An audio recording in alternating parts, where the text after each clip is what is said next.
Podcast with Nick Meyer and Willie J.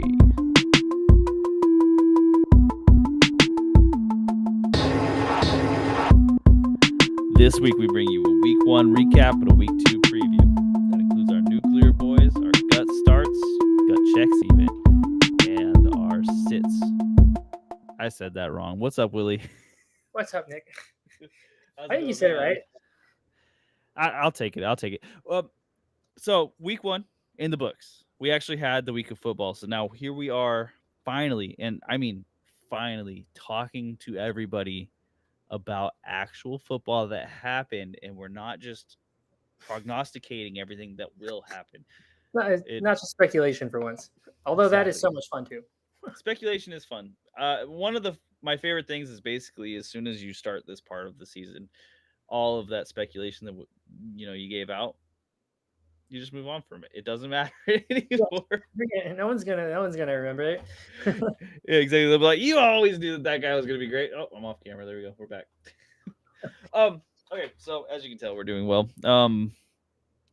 My week has been crazy. My kids started kindergarten, so I'm adjusting to that. So if I seem out of place, it is strictly learning how to sleep in different patterns than you used to. Get used to it.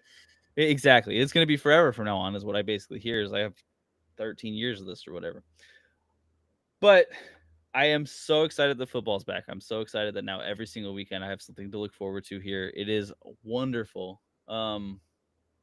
So Willie, why don't you how did you enjoy this week? What's up with you? Excluding Monday night, I thought this week was awesome. That Bills Ravens game, we'll talk about it in terms of fantasy. That was one of the best games I've ever seen. And watching it live, I was actually watching it through Peacock, and it was broadcast in Spanish, and that just made it so much better. I can't explain why. It was so much better. Their announcers have a little bit more gusto.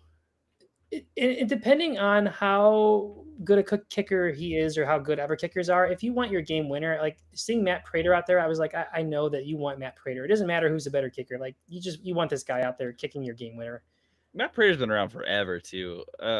He was with I believe the Chiefs for a while and the Lions for a while. The Cardinals, not the Chiefs, the Broncos. I meant Broncos. Yeah, I know him as the Lions and Cardinals guy. He's with them for quite a while. That's odd. It was a crazy game, and then of course we had. I'm going to brag here for a second. The Raiders actually won their first game of the season. Now that's not necessarily rare, but not only did they win, they looked like a competent team when winning. They actually kind of just handed the Patriots back everything, and they're like, "Here you go, we just did it." Geno Smith threw for almost 400 yards. He led the week in passing, I think, right? Didn't he have the most passing yards this week? Yeah, and only one touchdown, but whatever. That's neither here nor there. I mean, if you throw for almost 400 yards, I can forgive you for anything. And their defense looked good, which was a little bit of a shock to me. I'm excited. It's not often that you see not only the Raiders win, but they have a quarterback that looks competent. It's been a while. I actually did this where I sat down and watched more. I took some breaks, but more or less I watched 7 hours straight of football, which is pretty nuts. But I really enjoyed it. I also I'm feeling pretty good about our predictions overall. Like we had some misses, and we're going to mention some of my own personal mea culpas I'm going to talk about with each game. But I think a lot of our predictions did come true this week, and I'm feeling really good about some of the players that we hyped up and that I personally took stock in because I hyped them up and I was rewarded. So yeah, that is it's a good feeling. And I think going forward, we'll also talk about some of the misses we have too. So don't worry, we're not just here to gas you up. We're here to be real. So let's talk about news. We're going to go through the news pretty quick here because we'll also end up talking about a lot of the news as we go through the games. The main piece of news that I think everyone already knows about, and it's very important here, is that all of the 49ers are hurt. Every single one except for Ricky Pearsall. And by every single one, and Christian McCaffrey, of course. He is their team. He's perpetually hurt, but yeah. Brock Purdy, shoulder injury. It's unlikely he plays. He could miss multiple weeks if he does miss time, is what I'm hearing. George Kittle on IR. They didn't mess around with that. Kittle, the injury happened so fast. It reminded me of the hamstring injury that Nico Collins had last year, that he hurt it, went to the sidelines, and he was just immediately out. And he knew it. It wasn't even a thing. It was like, it's busted. I'm done. Yeah. it's at least 4 weeks, but I'm hearing like 5 to 6 weeks is more likely with George Kittle, which it stinks because he looked great. He did. I mean, he scored a touchdown, Mm-hmm. and he I feel like with hamstrings, I feel like generally it seems like it's like 6 or 7 weeks. So and yeah, I'm not expecting him to be really relevant in fantasy again, probably until late October, unfortunately. But when Yeah, he because I plays, would also be wary about those first few weeks back because when they're testing the hamstring, you don't really know exactly what's going to happen. yeah, Which it stinks. We also had LeBrock Bowers injury scare, which he sounds like he's okay. If you go by what Brock Bowers says, I do caution against listening to a player too much as opposed to the medical staff because players say whatever they want. But it does sound like he's okay as far as I could tell. Yeah, and then we had Tank Bigsby traded from the Jaguars to the Eagles. So a good amount too. It was like a fifth and a sixth. I feel like that was pretty high. Just as an insurance policy, I know that AJ Dillon, it doesn't seem like he's doing anything, and Will Shipley is maybe injured, maybe not, or I'm not really sure. But it seems like it's a pretty steep price. But I feel like the Eagles, as we saw, we'll talk about in a second, they are just so committed to their run game that if anything were to happen to Saquon, they would be totally screwed on offense. So they are aware that they need an insurance policy, and maybe they overpaid, but maybe they didn't. I don't know. He's young. So they say it's not related to Will Shipley's injury, of course. This is what the GM says. He says it's so they could have a better kick returner, but I don't believe it for that price. It doesn't make sense. No, I think it's they're aware of it, how important their running game is, and yeah. Before we get into some of the games from last week, I have a couple questions. I figure let's hit them off. They hit us quick. Let's go. All right. Turtle Beats. He is starting Hunter Henry because they're up against the Dolphins defense, but he is wondering, or they are wondering, I should say, if I should have Njoku or Mark Andrews on my bench going forward. I think Njoku is a little bit early, but I think Harold Fannin Jr. is the real deal. I tried to get him on waivers this week, even though I already have 2 tight ends. I talked about him even a few months ago after he was drafted. He was prolific at Bowling Green. He is an incredible pass catcher. He basically is. I mean, he's a tight end, but he functions just as like a ball catching machine, and he functions as a wide receiver that way. I think he's just pretty legit. Clearly, Flacco liked him. I don't think Njoku's completely irrelevant, but I don't see. I feel like he's going to slowly maybe go into the tight end 2 role, and if he does, he's going to have boom weeks. He's going to have bust weeks. I would probably keep Mark Andrews on your bench. Remember last year, like Mark Andrews started out super slow, and then he finally warmed up. So I don't know. Well, what do you think? Would you start Andrews or Henry this week? I would start Henry this week because they're going against the Dolphins. So if you think what you saw with the Dolphins last week is real, then you're going to want to start players against them. Out of the two between Njoku and Mark Andrews, I'm leaning more on the Njoku side. And the reason it being is that Fannin, to me, where they played him, felt less like a tight end role and more like a gadget receiver role. And one that they used very often. Gadgets don't always get used that often, but they lined him up in the slot. They lined him up out wide. They lined him up as a fullback sometimes. They lined him up even for a wildcat snap. So they clearly want him involved, but I can see a world where they do have 2 tight end sets because they're not using Fannin as a prototypical tight end. That's fair. I feel like if it's between Andrews and Njoku, like I wouldn't say drop Njoku right now necessarily, unless you have 2 other competent tight ends. I would just keep Andrews over Njoku. That's fair. It's just I don't. It's hard for me with Andrews because it's like either you believe that like last year he starts off slow and he can come back into it and become a touchdown machine again, or you believe that his time has finally come. Hard to say. It is hard to say. It's almost impossible to say. But this is where I think your beliefs are going to come. So if you believe that Mark Andrews can have that bounce back, keep him because that bounce back is going to be very worthwhile. If you think that this is it, you got to call your shot unless you want 3 tight ends on your team. Sure. Realistically, in this situation, even though I'd start Hunter Henry this week, Hunter Henry might be the one that I would drop because I don't know that I wouldn't want the upside of Hunter Henry for this particular week over the potential season-long upside of the other 2. He's a great streaming tight end. I would probably start him this week too, just because we know what he can do. I feel like if you're in the position where you have these as your 3 tight ends, you're going to be streaming a lot. yeah. It's unfortunate. That's it. Okay, and I've got another question for our top 5 load arcs. Start 2 wide receivers and 1 flex. BTJ, MHJ, Agbuka, Debo, Sutton, Brees Hall, ETN, and I can repeat that if we get confused. A lot of players there. Yeah, so let's see. Okay, so I will say start 2 wide receivers, 1 flex. I'm going to show this to Willie again here because Willie has the unfair advantage of not being able to see this on a list. I mean, I don't know how many players are in your league. That's such a classic cop out. Yeah, it's a great wide receiver room at the very least. Yeah. I'll throw out this. I'm gonna go BTJ, Sutton, Brees Hall. I'm gonna go BTJ. Wait, can I say it one more time? Oh, for sure, absolutely. I'm gonna go BTJ, Sutton, ETN. Okay, that's fair. That's fair. Yeah. So BTJ and Sutton are the 2 that we're kind of locking in on, and then your choice of the running back after that. Yeah, whoever. It really, that's a great team. So no wrong answers.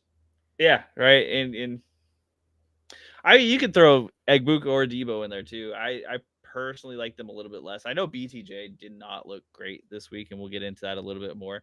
But BTJ's talent has already been on display, and I don't think the team is just moving away from that. I think it just worked out the way it did because the Panthers stink at stopping the run. Oh yeah. Speaking of which, let's get into week 1 games. Let's recap a little bit. We won't start there. Let's go ahead and start off chronologically. Even Cowboys versus Eagles. I think it was a decent Thursday night start of a season game. That weather delay really sucked, but it was decent. I think the big thing that in terms of fantasy here that I want to mention is I'll get your opinion on this, but should I be doing a mea culpa on Javonte Williams? Were we overthinking Miles Sanders? Were we overthinking this run game as being super complex where it's maybe just Javonte's backfield? I have so Javonte, I think a mea culpa is fair because he's involved and he's going to be a big part of it. And that run game looked far more competent than I think anyone could have guessed out of the gate. So the offense as a whole looks great.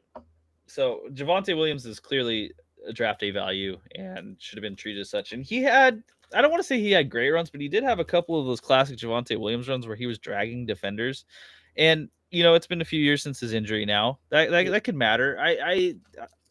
Javonte Williams had talent. It's not like he never did. It was just a question of can he make it work here? Because in Denver last year, he was awful. Yeah. If he turns it around, this could be wonderful. And I guess it's important to remember that this is a team that did go out and pay him and trusted him to have this role. And again, like he was the 2nd round pick. He was amazing at UNC. He was like a Marion Hampton level, a fellow UNC player. He was at his level or near his level in college. And, sometimes injuries are fluky like that, where you can come back the next year. You can maybe not come back the same, or maybe like it takes 2 or 3 years to finally get that mental confidence back as well. So it's a little too early to say, I think, if he's going to be like a complete like draft day winner. But I think in terms of the Cowboys run game, I do think he's clearly the alpha, and that's something to have him in your flex for the rest of the year.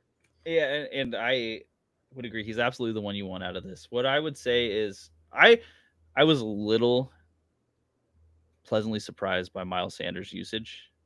He did have the fumble, which I think everyone is worried about, but this isn't necessarily Bill back there immediately doghousing anyone who fumbles, Yeah. And he got ran down, so he's clearly slower than he used to be. There's no gas here, but if he gets that much work, he's still going to be a relevant piece because he'll eventually get one of these touchdowns or 2 of them. So Miles Sanders isn't someone who I'm saying go out and roster as like a backup by any means, but he is someone that if you really don't have depth at your running back position and you need to throw in a dart, maybe watch this week. I'm a little scared of suggesting it this week, but he might be a play that you can throw in there and hope for some points to come out of it. And especially if this is something to monitor, he's a great handcuff if there's an injury, because clearly the Cowboys run game not only did it look better, it's clear it's still a part of their offense. Mm-hmm. That's the thing I think shocking is that it's still a part of their offense. Everyone was expecting that not to be the case, and Jadon Blue was an inactive. You will, I think, learn a lot about what Miles Sanders is, what his role is based on if they have Jadon Blue active in this next game. Exactly. And I think Jerry already came out and said that he's not going to be active. So I think that means that they're not moving off Miles Sanders as the backup yet. So, uh, like I said, I'm not saying start him and roster him right now, but he's someone to pay attention to. I think maybe you're not panicking because he still scored 18 points, but do not panic on CeeDee Lamb. And despite the drops, I mean, his usage and just his importance to this offense was huge. And this was going up against the Eagles secondary. I feel like he's probably the wide receiver you would want the most, not named Jamar Chase right now. And honestly, maybe you want him. In my opinion, I could easily see him finish as wide receiver 1 this season. I think he definitely delivered on that hype based on his usage. The drops really sting because there were so many points left on the board. Yeah. But the usage again, I agree with you 100%. He is the heartbeat of that offense overall. He was able to drop multiple important passes because they went to him over and over again when they really needed yardage. So I'm not worried about CeeDee Lamb. I mean, everyone has these games, especially these receivers where they drop these balls. I mean, if you remember Julio Jones, he had multiple touchdowns that he dropped, and it's just a thing. It's just a part of the game. They play games. They're humans. They make mistakes. If you're not Larry Fitzgerald, you're going to have this. Yeah, exactly. And everyone saw it, so they're talking about it. But I wouldn't worry about it too much. They're like, what are they going to do? They're not going to replace him with Pickens. I actually thought Pickens didn't look super great in this game. He looked a little stiff. He kind of looked like how he did on the Steelers. He wanted everything to be a one-handed catch, and I think it hurt him a little bit. And then when he wasn't going for one-handed catches, he was kind of chest catching, which I'm not an NFL coach, but I do know that that's a no. No. So and that's not to say that he can't improve on that as he gets better, but it just didn't show. He didn't look like he had league-winning upside just based on that first game to me. I agree. And we'll see. I have another question here before we move on to the next game. I got one more. So I got start Bill Krosky over Kenneth Walker this week. Yes. It's not it's okay. I said that pretty decisively. It's not a confident yes. Here's where I'm at. I'm starting Kenneth Walker over Bill Krosky this week. And one, I think we'll have a debate on this because we've talked about this already. I think the Kenneth Walker doom is a bit premature. I saw Sharps get more snaps, but when in the fourth quarter they were down, they kept going to Kenneth Walker over and over again. He was injured coming into this game, so I could see that being a factor in why he's not playing as many snaps. But if we even just remove that from this equations, the Seahawks are going against the Steelers. The Commanders are going against the Packers. I don't now want to play a running back against the Packers. I'm very scared of that until I see the Packers have some sort of failure. That's a great point. I changed my answer if I could consider the actual matchup. And I think personally, and this is my Charbonnet bias, I think that both Krosky, Merritt, and Kenneth Walker are, based on carries, maybe the de facto number 2 running backs on their team. Not that I would start Eckler in a heartbeat over Krosky, Merritt, but I think Eckler's still a guy. And I personally think Zach Charbonnet is still the guy. I think I'm someone that maybe leans in a lot to usage, and I really look at carries and targets over like actual scores or how they scheme guys for plays and stuff. I really want to consider targets and carries, but I don't know. You could probably start a better flex this week, Max. Yeah, I don't have a huge issue with Kenneth Walker this week and coming back onto it. I think that all of the running back targets went to Kenneth Walker, if I remember right, and most of the rushes went to Charbonnet. I think you're right. It was like a flip. Yeah, it was a flip. Which to me, like, if the Seahawks offense works the way they want it to, that means both are going to be usable assets in different ways. But for sure, for this particular question, it's Kenneth Walker because I'm terrified of the Packers defense at this moment. Me too. Let's talk about Chiefs Bolts. So Kansas City Chiefs versus the Los Angeles Chargers. That took place on Friday in Brazil. Never great. Yeah, it's a good game. Unfortunately, both teams can't lose, but the team that I wanted to lose less did win. That is the Chargers beat the Chiefs. I love watching the Chiefs lose in game 1 because then they can't go undefeated. It's impossible. Exactly, and that slows their momentum. The last time they went 0-1, though, they won the Super Bowl, so that's not. Let's pump the brakes a little. Yeah, they can't do that this year. Trust me. Okay, wink. Herbert looked phenomenal. He's probably my favorite quarterback in all of the NFL, and it was so awesome seeing him ball out in prime time against the Chiefs, and he just looked so poised, and he played well under pressure. In terms of fantasy, I was pretty low on him this year, but with the addition of Keenan Allen, which you called, with the competent hands of Quentin Johnston for once, and then just a solid backup in Trey Harris. We didn't see him, but there's depth for once on this receiving core. When you look at all those factors, I don't think he's going to be great in fantasy every week, but he's much better in fantasy than I would have predicted. But that's because the Chargers actually seem to build weapons for him, and that was not the case a couple months ago. And he looked fast too. I mean, if he can run like he did that game, that's going to be a phenomenal little bump. It's not going to be a ton of points because I don't think he's exactly a rushing QB. But if you can get an extra 2 points to your score, like let's not underrate that. That's the difference between QB like 4 and QB 8. Yeah. So speaking of which, I am happy Keenan Allen worked out. So that's just this gut feeling. Keenan Allen versus the Chiefs, you're gonna love it. Yeah, the running game for the Chargers, I think we should talk about. So Najee saw some snaps, but it was clearly Omari and Hampton's backfield to start off week 1. He didn't exactly blow up, but I think that if you factor in how good the Chiefs seem to be against the run and how good they were last year, Omarion looked pretty good. I would be personally pretty pleased if I were the Omarion owner after seeing that. I am in 2 leagues, and honestly, I saw a lot on fantasy subreddits like, "Oh, Hampton is a bust of a second-round pick." He was going up against the Chiefs' run defense in a game that was close, so they were passing a lot. I think they're passing more than they're usually going to pass, and he had 15 carries to Najee Harris's 1 carry. And I know Najee's coming back from an injury, but that clearly shows that he's the backup. And this is Omari Hampton's backfield. I think it's going to be more split in games where they rely on the run game more, and Greg Roman has more of his script as part of the offensive coordination. But I think Hampton is, this is not even my bias, I think Hampton's usage really shows how much faith they have in him, so I like him going forward. And I would say that this game script, I don't think this is a particularly normal game script. I think that they know that teams assume they're going to run the ball a lot. And against the Chiefs in particular, they wanted to come out and be like, hey, we can outscore you right from the get. And we're going to do that by passing a lot.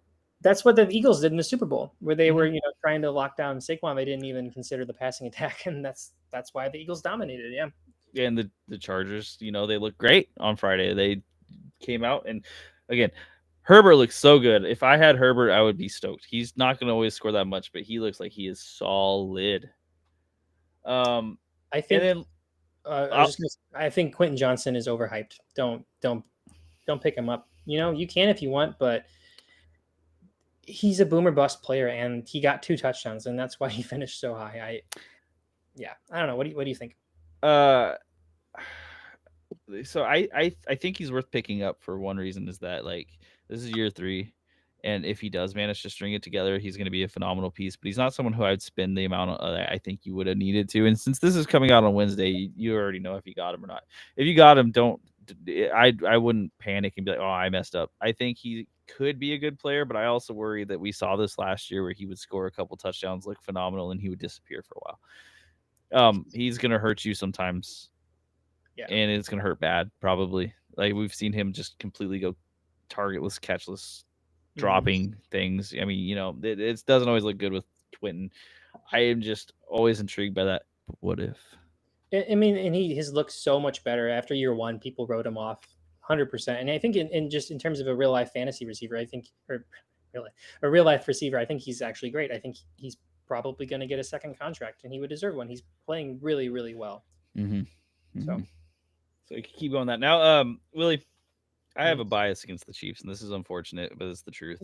It's not. Can you talk a little bit about the Chiefs? I want you to get this conversation started, because all I saw was, man, Xavier Worthy got hurt, and their offense kind of sputtered a lot. I think that there wasn't a whole lot to take. I think that their run game is not explosive at all, and that's going to hurt them a lot. I feel like Mahomes in fantasy is probably, and we've talked about this before, and I thought about this in the past, but I think this is the year. He might not return value based on where you got him, but I think this is the year you want to own him in fantasy compared to others. because he's getting it done with his legs. We saw obviously the rushing touchdown, but he just seems to be scrambling more. He's getting yards. He's running for first downs as opposed to just passing or dumping off. At times, based on how the offense is schemed up, he is like the explosive run play as opposed to the running back. So I think that he is a very safe floor and a safer floor than we've seen in a while in fantasy. So I like him if he's your quarterback. So right now he's got Hollywood Brown, Juju Smith-Schuster, Kelsey, and in theory the rookie that they drafted, who I'm spacing the name on completely. Jalen Royals, he's out. He has a knee injury. Yeah. So Hollywood Brown got 16 targets. He was a big pickup. I think currently, if you're in need of someone, he's a pretty good dart throw. He didn't look like amazing to me. Like it wasn't like this play where Hollywood Brown is back to being Hollywood Brown. This looked like 100%. He's what we got, so we're gonna keep throwing him the ball. But volume is good for fantasy. So it really doesn't matter if you're gonna get 10 plus targets. You're gonna be a productive player. You're gonna want to be someone who is being played. If you're a Rashee Rice or Xavier Worthy owner, I would pick him up. Otherwise, I wouldn't get too excited. I mean, if he's on the waivers, like pick him up, like for sure. But I think he's mostly beneficial until those players come back. And Worthy, like that knock from Kelsey was pretty brutal. No other way to.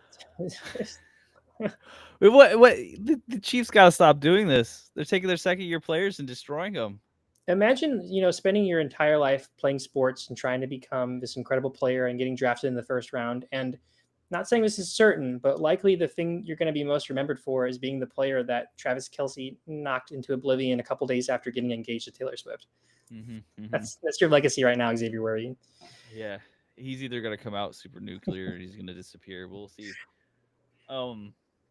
Let's move on to the next game because other than I guess I should mention Kareem Hunt, Isaiah Pacheco. Pacheco seems like the back you want because Hunt seems pretty washed, but Hunt was used in some important facets, so he's someone who I would pay attention to who might be on a wire.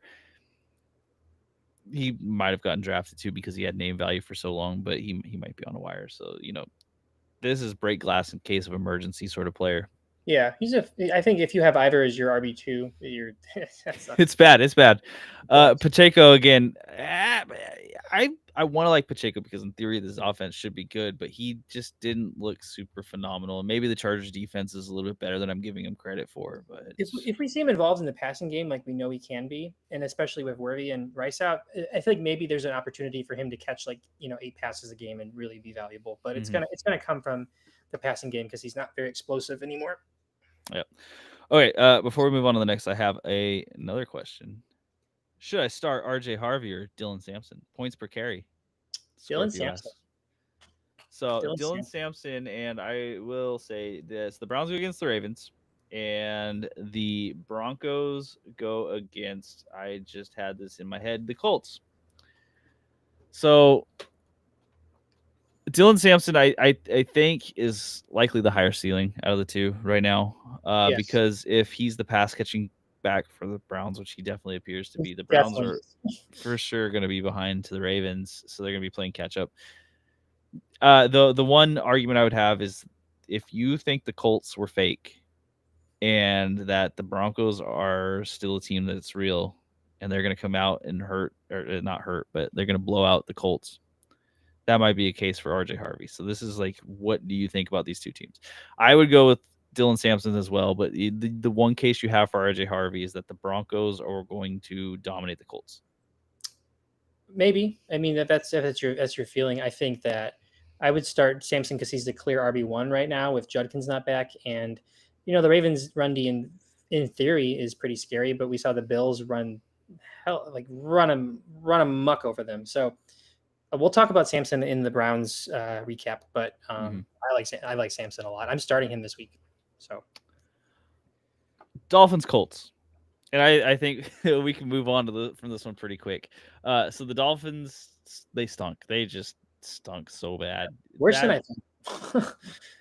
I've heard theories that Tua is missing all of his reads and he's not throwing to the right player, and that it could be it. I don't know. What I can tell you is that team looked completely uninspired. This is week 1, and they look completely uninspired and like they've already given up. It's It's bad. I mean, it seems like nobody really wants to be there. Achan is still startable every week, in my opinion. He looked as good as he could have with that offense. Tua, Achan's such an awesome red zone back for some reason. For being so small, he's so like is wiggly and he gets through all the holes. It's awesome. he's fun to watch. Yeah. Mhm. Tua, I mean, Tua he's just got donkey brains at this point. I think he just did not look like he knew Yeah, what he was doing. it's unfortunate. I mean, they brought in Zach Wilson, and you can say it's because of a blowout, but it also could be just because Tua kind of stunk. But it doesn't matter if Tua is bad. I think everyone has known this. If Tua is bad, the Dolphins are not going to be a good team because Yeah. they need that. They need the person who they have all the timing with. This is such a timing based offense and speed based offense that if it's off, they're going to stink. Yep. On the other hand, you have the Colts who came out and looked like world beaters on both sides of the ball. So they looked great on defense when their offense was clicking. I mean, so like Giants fans, eat your heart out. This is Daniel Jones that you've always wanted, and here he is. I'm gonna eat my words. This is probably the worst take I've had so far based on week one. Is I thought the Colts were gonna be pretty awful. In part, not I don't hate Daniel Jones. I thought he was gonna look much better than he did on the Giants. I was just surprised how competent and well coached the Colts defense was, especially because they had what's his name? Is it Lou Amarillo or it's the guy that was coaching the Bengals last year? So that was it. And obviously the Bengals had a lack of talent, so that was a big reason why their defense sucked. But I was just not inspired at all when you have Lou from the Bengals coming in to be your DC and you don't have any standout talent. Apparently the Colts do. Their secondary looked great. I know they added some pieces there. Their pass rush looked really good.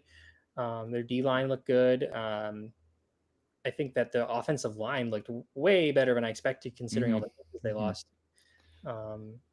Tyler Warren, I mean, he's a must start for me every week. His volume and it's just he's. I don't want to put the Brock Bowers label on him, but he could be that player. Yeah, and even if he's not, if he can continue with even close to that volume, like let's say he gets, like I don't remember the target count off the top of my head, but he had 7 catches. If he lowers that and he's like 4 to 5 catches, he's still going to be a solid tight end. So you have some room for growth and a little bit of room to fall. So if this isn't his floor, that's fine. You want those tight ends that are involved in that offense and a centerpiece of that offense. Then Tyler Warren looked like a centerpiece of that offense. Yeah, I also really liked Jonathan Taylor in this game. He got hurt, but he looked phenomenal. The backup also looked great. So this could be a factor of that offensive line being better than we guessed it would be. DJ Giddens, the backup, is a great pickup. Yeah, he's fast. DJ Giddens is a fast player too. So yeah. And then Pittman.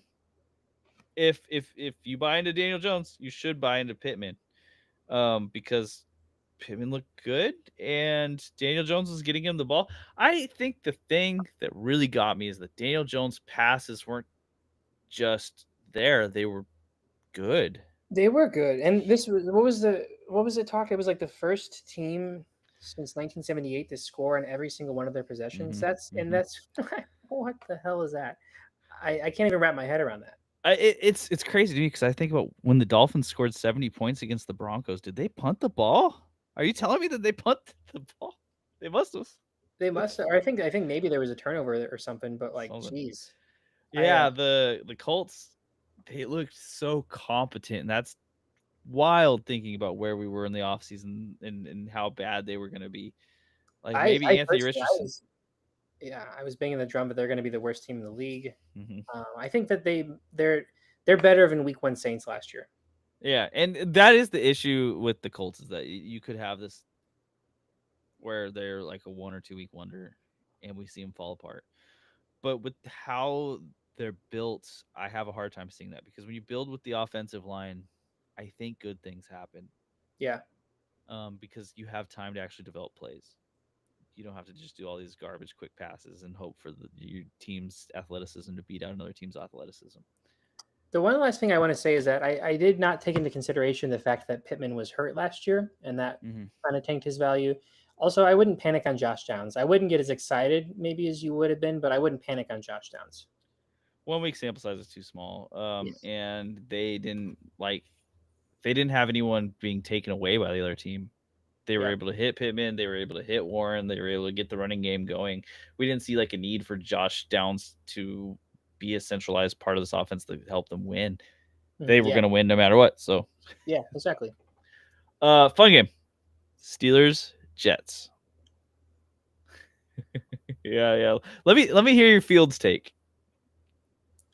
I mean, in terms of fantasy, he's better than I expected, but I couldn't say I was ever low on him. I mean, he really got it done. I do want to give props to the Jets rushing offense, which I was low on with the Elijah Vera Tucker injury.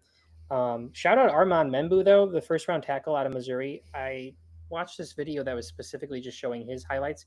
He was going up against TJ Watt in his first NFL game, and he was beating him. I was blown away, and it was just. I mean, you don't often get excited about like when you think offense, you don't really get excited about tackles, but damn, he looked good he just looked good. It was crazy. And it's like we just talked about, the offensive line can make such a big difference for these offenses. I mean, it's night and day when you have plays that are drawn up. If they're to be successful, they have to reach fruition. They can't just be aborted in the beginning. So you need a good offensive line to buy time for that to happen. And I know I'm explaining that to someone who already knows this, but this is why this team could be real, is if their offensive line is this much better. This is a little tangential, but if the Browns had drafted an O-line before drafting David Carr, or no, the Texans had drafted an O-line before drafting David Carr, they might have been more competent earlier on. You're starting a franchise, draft your O-line, don't draft your quarterback first. If the Texans had drafted an offensive line period at any point during any of their history, they would have been a successful. I will bite my tongue on Breece Hall too, and I mean I won't bite my tongue actually. I'll say that I was wrong about Breece Hall. He looked great. He looked still like a bit of a committee, but he's clearly the alpha here. Yeah, I don't know. Yeah, he looked fast. Justin Fields, if this is the real Justin Fields and you get him every week, that is the quarterback you want it. Just period, end of sentence. That's the guy who's going to win you leagues. Even if he looks bad, he's still going to be good in fantasy. He was great running, and he was easily the most competent I've seen him look passing the ball anywhere he's been. His timing was on. He was either super inspired for this game, or this is a team that knows how to utilize his strengths. And I didn't give Aaron Glenn a lot of credit for the offensive side. I need to remember who their offensive coordinator is off the top of my head. I don't remember. I mean, if it keeps looking like this, he's not going to be their offensive coordinator for long. He's going to be a coach. Yeah. It's Tanner Engstrand. Which he works as a passing game coordinator for the Detroit Lions. So that could have something to do with it too. Is maybe their timing is just amazing. But yeah, Fields. Ooh, I would kill to have Fields in almost every league right now. I spent $8 in my league to get him, and I got him. Yeah, I picked up Purdy instead, and we'll see how that. Steelers also though, because the Steelers actually won this game, despite how happy we are about the Jets. Aaron Rodgers. Aaron Rodgers might be the most petty man alive. So this could be the fact that he went against the Jets and he just decided, I am going to destroy these people. But he looked great. He just looked great. I don't know what else to say about it. He had 4 touchdowns. He actually looked kind of spry out there and phenomenal, really. And this is against a defense that they should be good. I mean, this is a defensive-minded head coach with a defense that has a lot of talent. Their defense was sufficient at times. I think Rodgers did get sacked 3 or 4 times, so he wasn't. He's old. It's not the easiest for him to avoid sacks. I think a lot of that was maybe more on the O-line. The O-line is super young in Pittsburgh. I think that Rodgers, I hate to defend him, but he just won MVP 3 years ago. He's not going to fall off completely overnight. Last year, he is coming off a torn Achilles. This has got to be just, I feel like objectively, it makes sense. This would be his best year since his last year in Green Bay, which wasn't great, but he's going to be better than he was on the Jets. And He one thing about this game in particular that I'd like to point out, and this might be a Jets defense thing that you might want to target, is that their cornerback 2 is the one who was on Calvin Austin, because Sauce went on to DK almost exclusively. Right. And Calvin Austin had himself a game. Yeah. And every time Aaron Rodgers went to throw the ball, he threw at that cornerback 2. Now, Aaron Rodgers, he's been playing forever. He has won multiple MVPs. He's a smart quarterback. If he saw it immediately, other teams might do this. And there are matchups where you want the wide receiver 2 in the matchup. So the Jets might be one of those defenses where Sauce is so good and he started shadowing people because of Aaron Glenn. Mm-hmm. Maybe the wide receiver twos are the one you want. We talked about that too, where we were like, I mean, DK had a better game than I expected for sure, but we talked about like how Sauce is going to be on him, and they don't possibly have a great QB or cornerback too.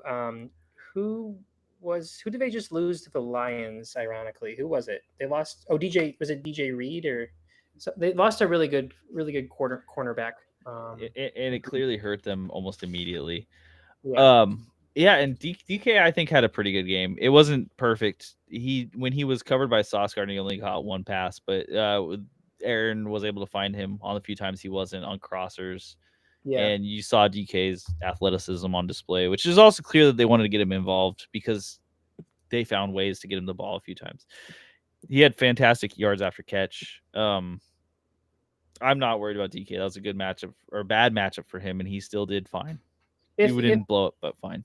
If he scored a touchdown, the fantasy media would not be shutting up about him. So yeah, exactly. They'd be like, "Oh my gosh, it's real." The running back situation, Caleb Johnson, that looks like a failure from the get. I mean, don't drop him necessarily, but that has got to feel bad. Jalen Warren didn't look that great either. I mean, Kenneth Gainwell also just looked okay. It was like a bunch of okay.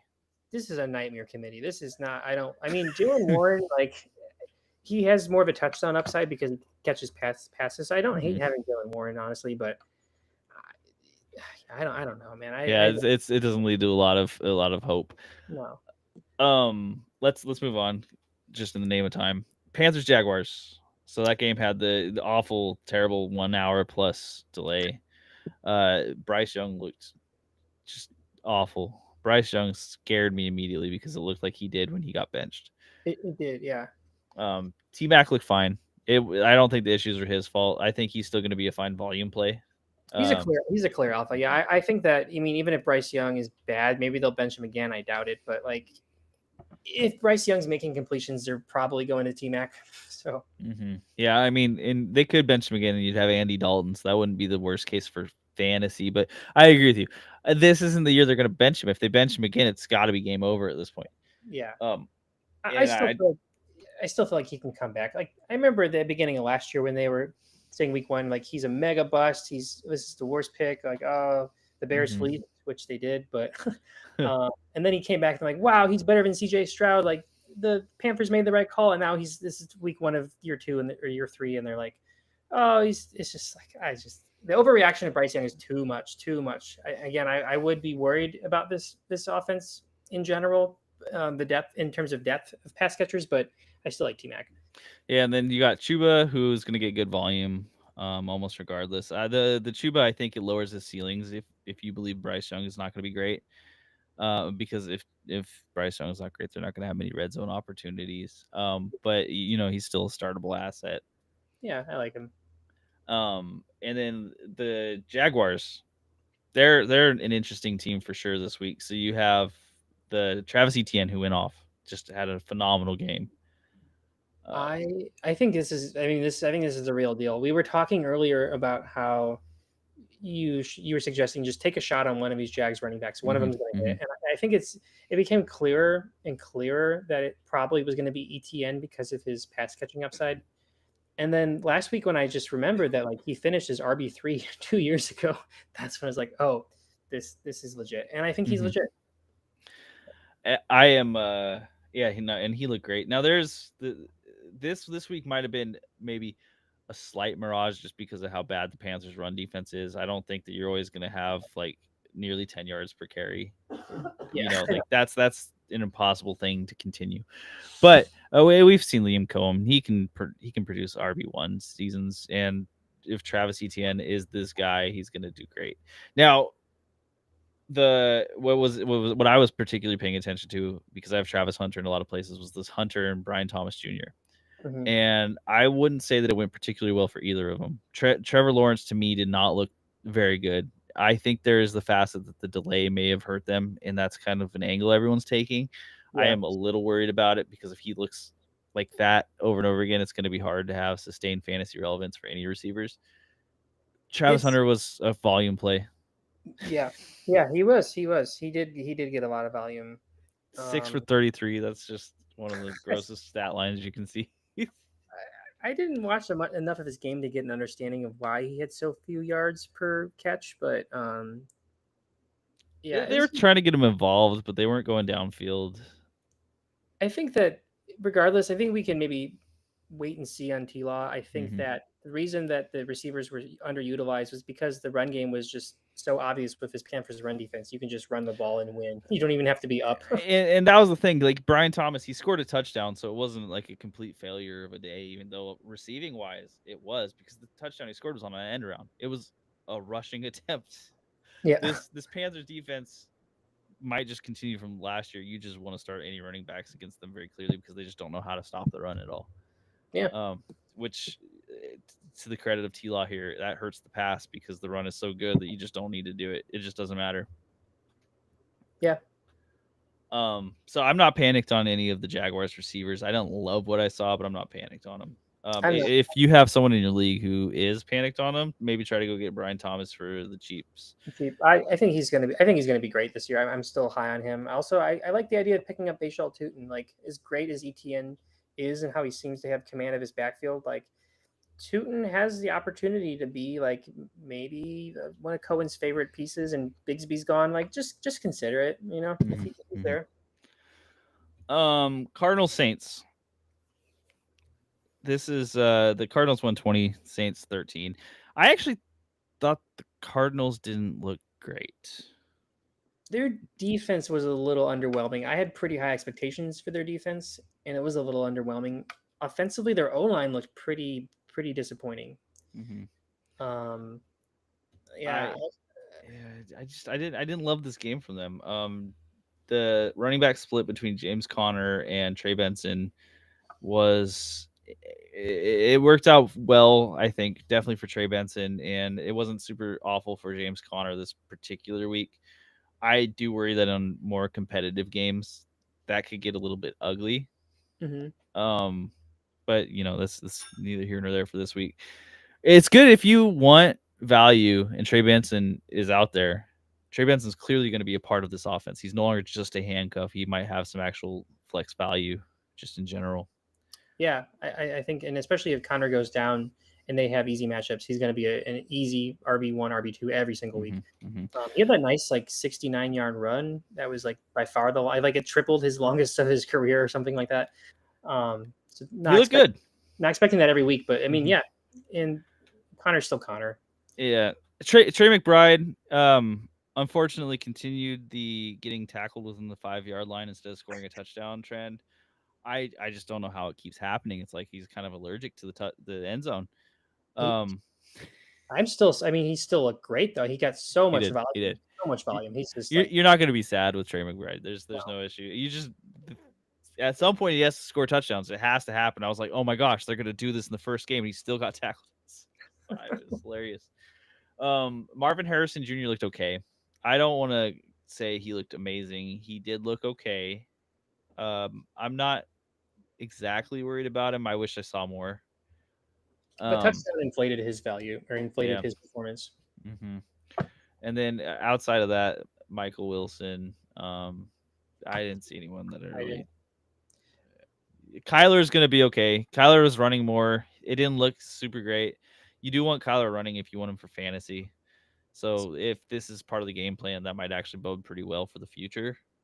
He's still a QB1. I think he has that upside each week. The Saints, there's a player I want to mention we'll talk about. I do just want to say, besides this one player we're going to talk about, I think Alvin Kamara is going to have better games. He still is a part of his offense. I think if you drafted him, you got him at decent value, and he's clearly the running back here. He's still catching passes. He's old. He's still a reliable red zone threat.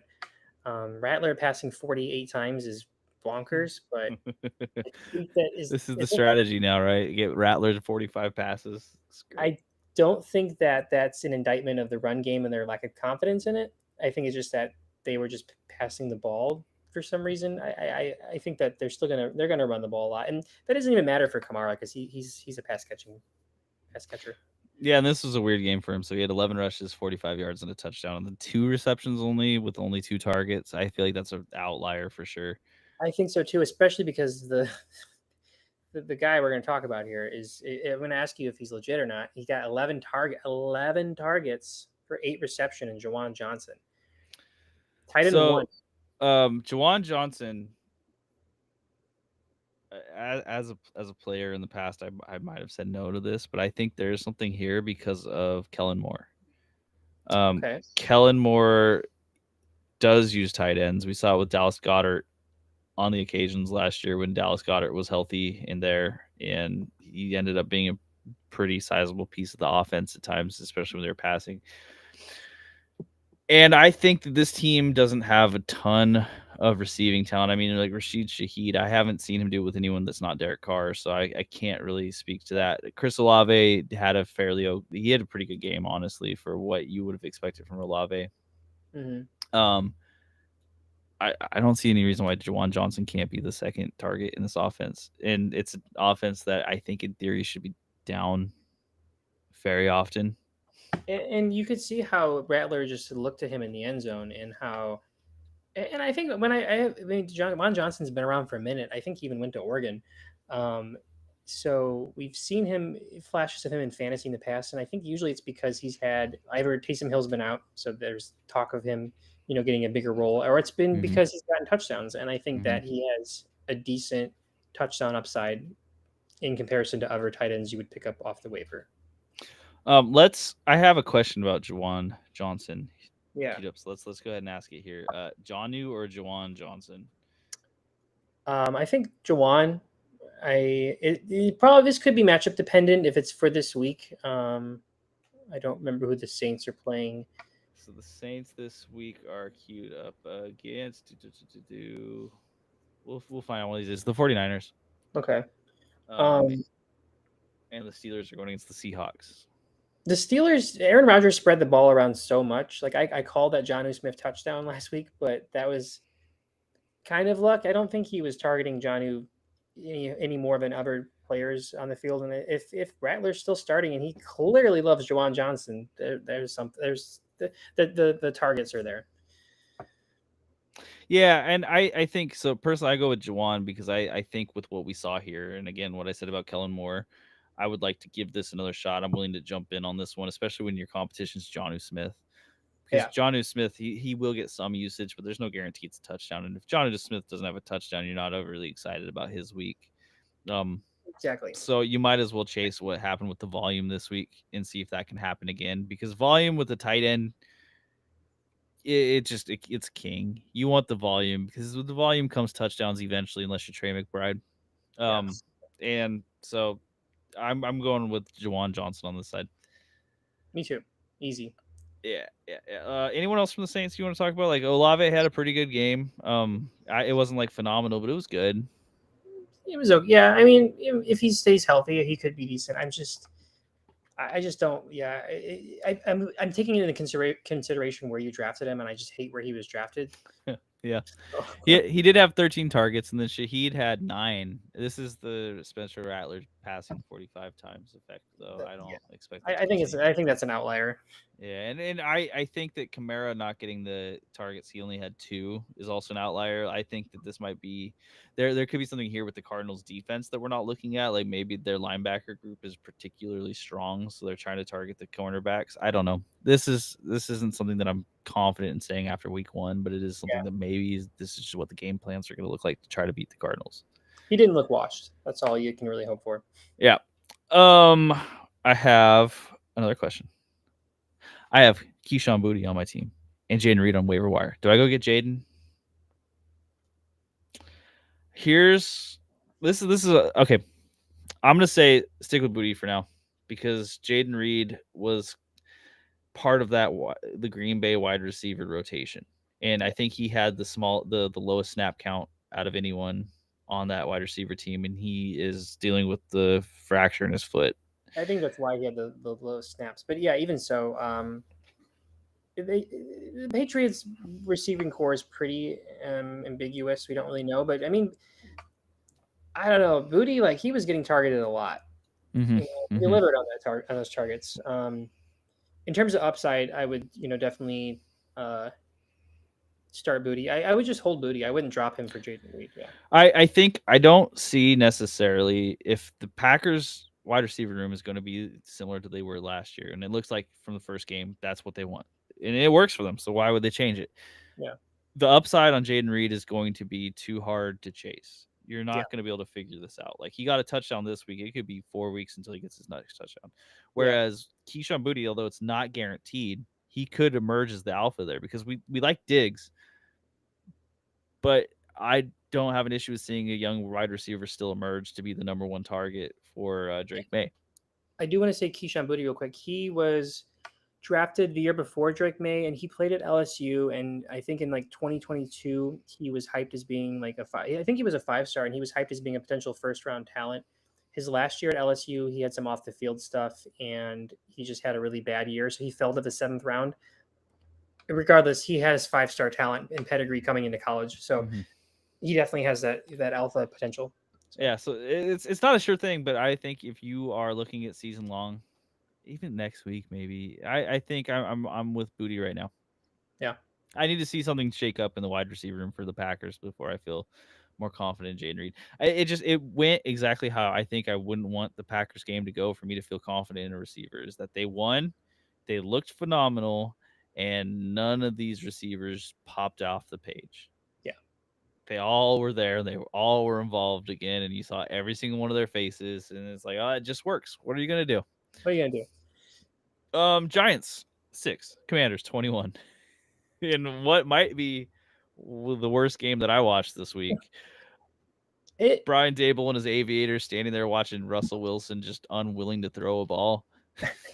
And when he did, he was just throwing it to like the nowhere. It was so bad. I felt really bad for Wan'Dale Robinson and Malik Neighbors when they were getting the balls tossed to him. I'm like, you have to do so much to make this work. Much. Yeah. It's not even just like your physical you have to do like mental gymnastics to have an idea where he's gonna throw it to. He's just rolling out forever. Russell Wilson looked bad, and now this is a question of, can Russell Wilson?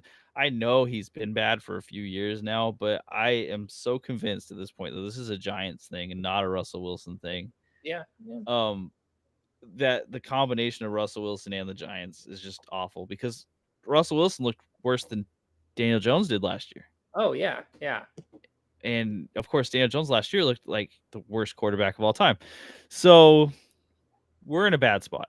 I think with Malik Neighbors, because he's the first-round pick, you're looking at exactly what you had last year. Yeah, I think he's QB-proof. That was an especially egregious game, but he's QB-proof. 37 passes for like 130 yards or something awful. Yeah, and Malik Neighbors is going to get so many targets, and he's actually just a great receiver, so he's going to find a way to make it work a little bit. Like he will, especially in PPR and standard. If you are playing in standard, I'd be worried. Yeah. But in PPR, don't worry. You're going to get fine games. His floor is pretty solid. Tyrone Tracy, Cam Scadaboo, I don't really want anything to do with them after seeing, unless we believe that the Commanders' defense has gotten significantly better, which I don't personally. I think they're okay. I don't. I'm scared off of them right now. I'm not saying get rid of them. I'm saying if you can bench Tyrone, do it because you need to see something. Especially, I forget who the Giants are playing this week, but especially in matchups where the run defense is really good. Like I don't feel like he's startable at all. They are playing the Cowboys, which this might be a case of the defense has gotten significantly worse, but I don't trust it yet. I need to see something, and I saw absolutely zero. Yeah. I do want to say real quick that I'm not soured on the Giants defense. I mean, the Commanders look really great, but they only put up 21 points, and they're a great offense. I mein, the Giants defense didn't look the greatest, but I think they have a talent to be pretty competent. I do also just want to mention that I just seen a lot of just obnoxious social media and media takes about, we got to start Jackson Dart. Why are you starting Russell? Jackson Dart, as much as he showed in the preseason, he's going to be nearly as bad as Russell Wilson, even if he provides a spark. Like this Giants team, this Giants O-line is cursed. Let him sit for the year behind Russell and Jameis. Don't throw him out to the wolves. I would love to see Jameis though, because I think that the only thing that can save this Giants is someone who just chucks. You know what I mean? Like just chuck it. Stop thinking about it. Yeah. Russell, stop rolling out. Just stop. As soon as you get that ball, just chuck it up. It's gonna. it's so bad. So the Commanders, though, Deebo Samuels. I do want to talk about Deebo because he had a game and he looked great, and he looked like he was the 49ers Deebo from 3 years ago or 4 years ago, whichever one it was. I'm glad I mentioned him on the last podcast where like Mm-hmm. maybe this is one player I'm going to regret, because I do regret in the sense that they did trade for him not just because they needed more weapons, but Cliff Kingsbury traded for him to use him in a specific role. Like there's plays designed for him, whether it was the rushing touchdown or just other plays in this offense. They're using him as a player that is a part of the offense, not just a piece to add to it, if that makes sense. 100%. They actually seem to get him involved in all the ways that they needed to make him relevant. I mean, he was taking rushing attempts. And again, he just looked fantastic. If you were in on Debo, you got what looks like a deal. I mean, of course, it's only week 1, so I don't want to. Yeah, Dealbo. I don't want to overstep and say like he's going to be a phenomenal top, 15, top 20. That's hard for me to say because at some point McLaurin might click more in, because this definitely, I think you felt McLaurin missing time in training camp here too. Yeah, I'm not worried about McLaurin. I think that maybe Debo, especially in terms of value, he's the better pick right now. But I think McLaurin still has the potential to be what he was last year. Easy. Give yeah. We'll talk a little bit later, but I say except for this week. The running back room. So you have Bill, you have Eckler. You didn't have Chris Rodriguez. No, healthy scratch. Yeah. Bill looked great. Bill looked phenomenal. Eckler looked fine. I think Eckler's still going to be the one they lean on, like you said earlier, because he's the veteran and he looked good. Bill is enticing. How can you say no to this? Like he looked good. He had a touchdown. Yeah, I mean he's, even if you reach for him, like I feel like as the season goes on, he's only going to get better. That's just, that's just apparent. 10 for 82. I mean, so that's a wonderful stat line rushing. I don't think you can trade for him, so I think you just enjoy it if you got him. I think whoever picks him up is going to too excited. And then the tight end room. You have to talk about Zach Ertz because Zach Ertz was involved. I know no one wants to talk about Zach Ertz, but if Zach Ertz is on your waiver wire and you absolutely need a tight end, go pick him up. I see him and Hunter Henry as the same exact guy, and that's a streamable tight end that can get you a touchdown. And that's they're yeah. And I would argue that Ertz is on a better team, so this is where you'd want to go out of the two of them. Sure. Okay, we'll move on to the next unless you have some more. Real quick, we don't need to discuss this, but did the Giants even have a tight end? I can't. Well, who? Theo Johnson. Oh, okay. Yeah, great. He could be okay. Not with Russell Wilson and what we just saw. No one can be okay with that unless you're another worldly talent. But if Jameis comes in, Theo Johnson has some chops, and I could see him being relevant, but not until something changes in this team. Yeah. He's I think the third target over Slayton at this moment, but that might just be because the offensive line is so bad that they can't go down the field. Just neighbors. Just where we needed just neighbors. just neighbors. And Dable, man. I actually for a while I thought Dable was a good coach, but I'm starting to really lose it with him because it's like he gets so red when he's upset. I know, how red he gets with the aviator glasses is one of the funniest like pictures I've seen. Anyway, before we hit the Buccaneers and Falcons, I have a question from Mega Brick. Start Kyler Murray or Justin Herbert? Who we got? So let's see. So the Chargers got the Raiders, and the Cardinals have the Panthers. Ooh, okay. Damn. I mean, that's. I mean, probably the Kyler pick, but I don't know. I see. I will say I think because the Chargers Raiders game is going to be closer in my mind. Okay, there you go. I would go with Herbert because he's going to have to pass more. I think James Conner and Trey Benson are the players that are going to be. Yeah, that's a good point. I feel like it's kind of a coin flip. I maybe would go Herbert just because I like him better, but it's hard. In Eugene, you like see all the Herbert stuff. It's really hard not to like Herbert. I mean, I went to school with him. He grew up in like 5 miles from my house. He's a year younger than me. Like, yeah, it's pretty. He seems like a good dude. Okay, so Buccaneers Falcons. So a great game. Buccaneers won 23-20 on a Young Wake who missed field goal. The Niners cut Jake Moody. Are the Falcons going to cut Young Waku or bench him?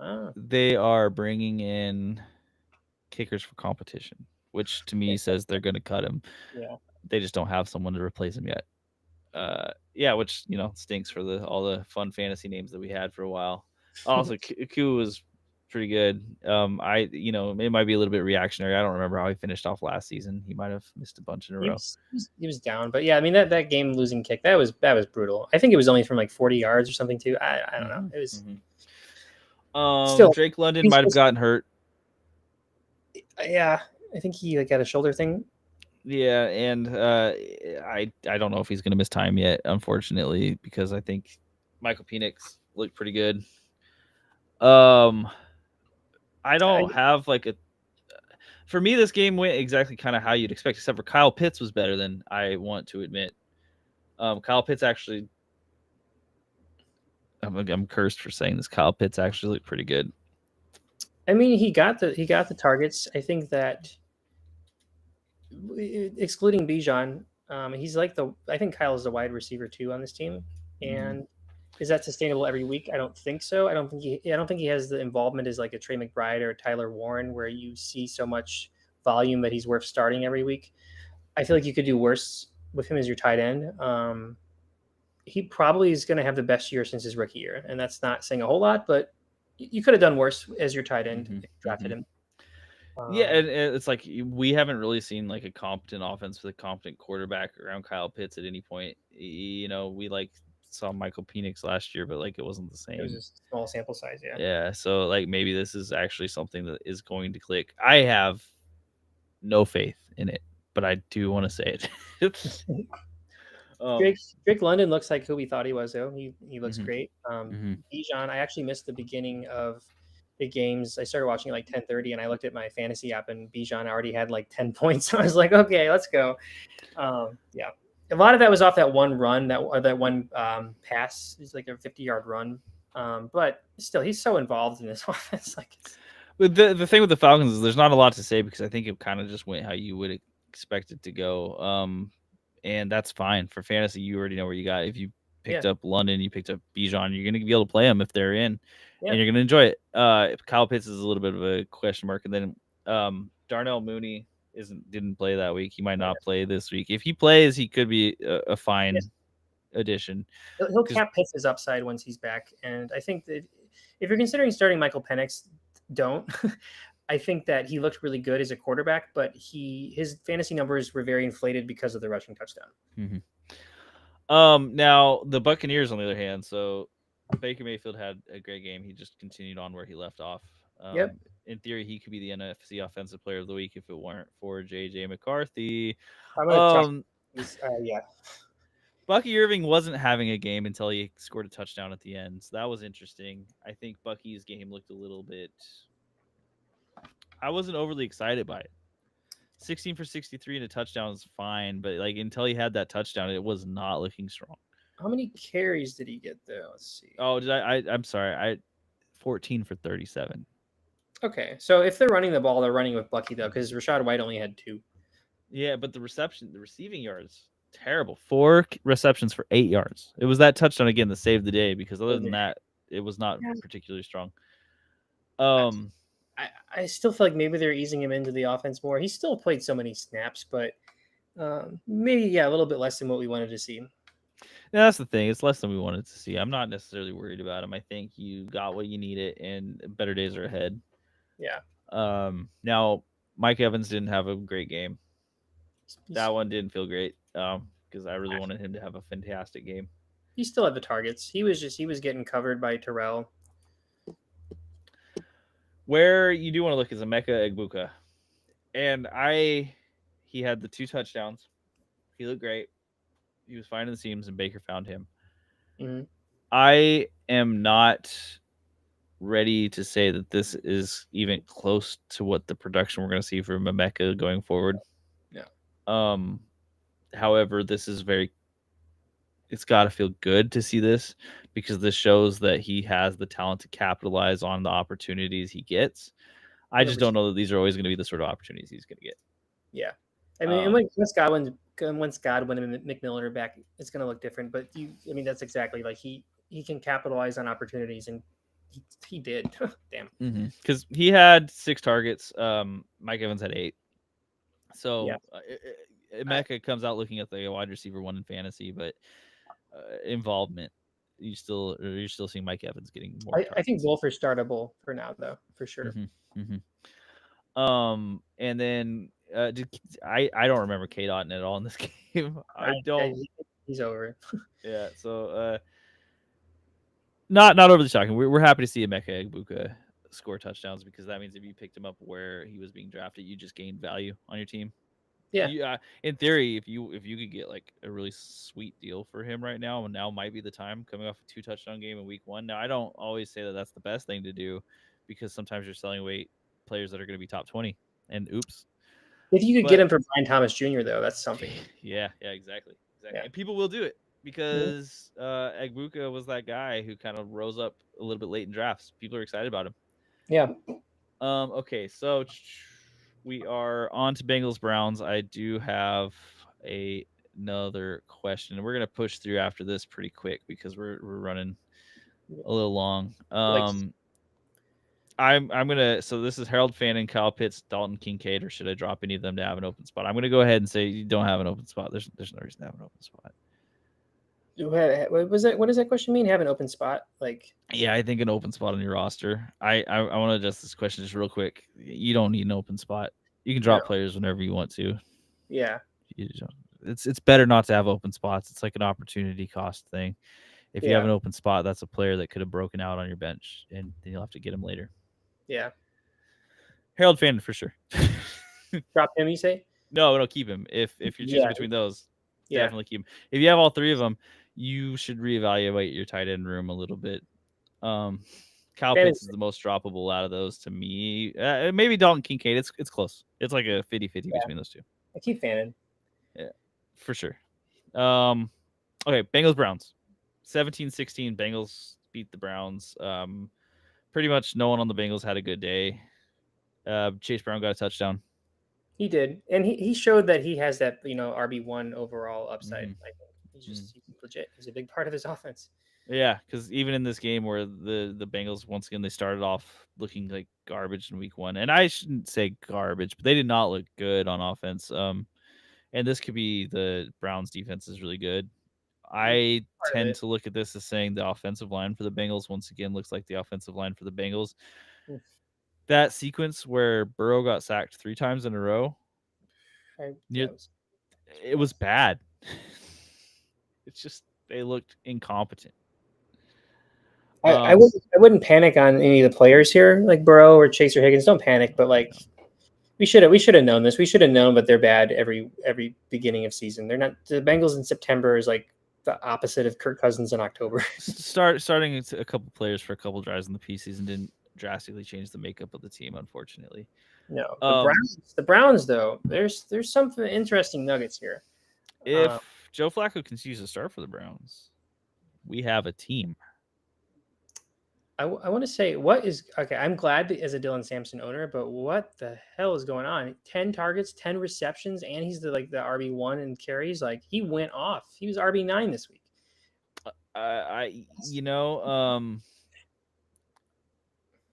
It's for me with Dylan Sampson. It's hard because it's like, is this just the factor of them being down? Is this the impact of the Bengals defense just kind of sucking in the middle because they were really bad against tight ends all last year.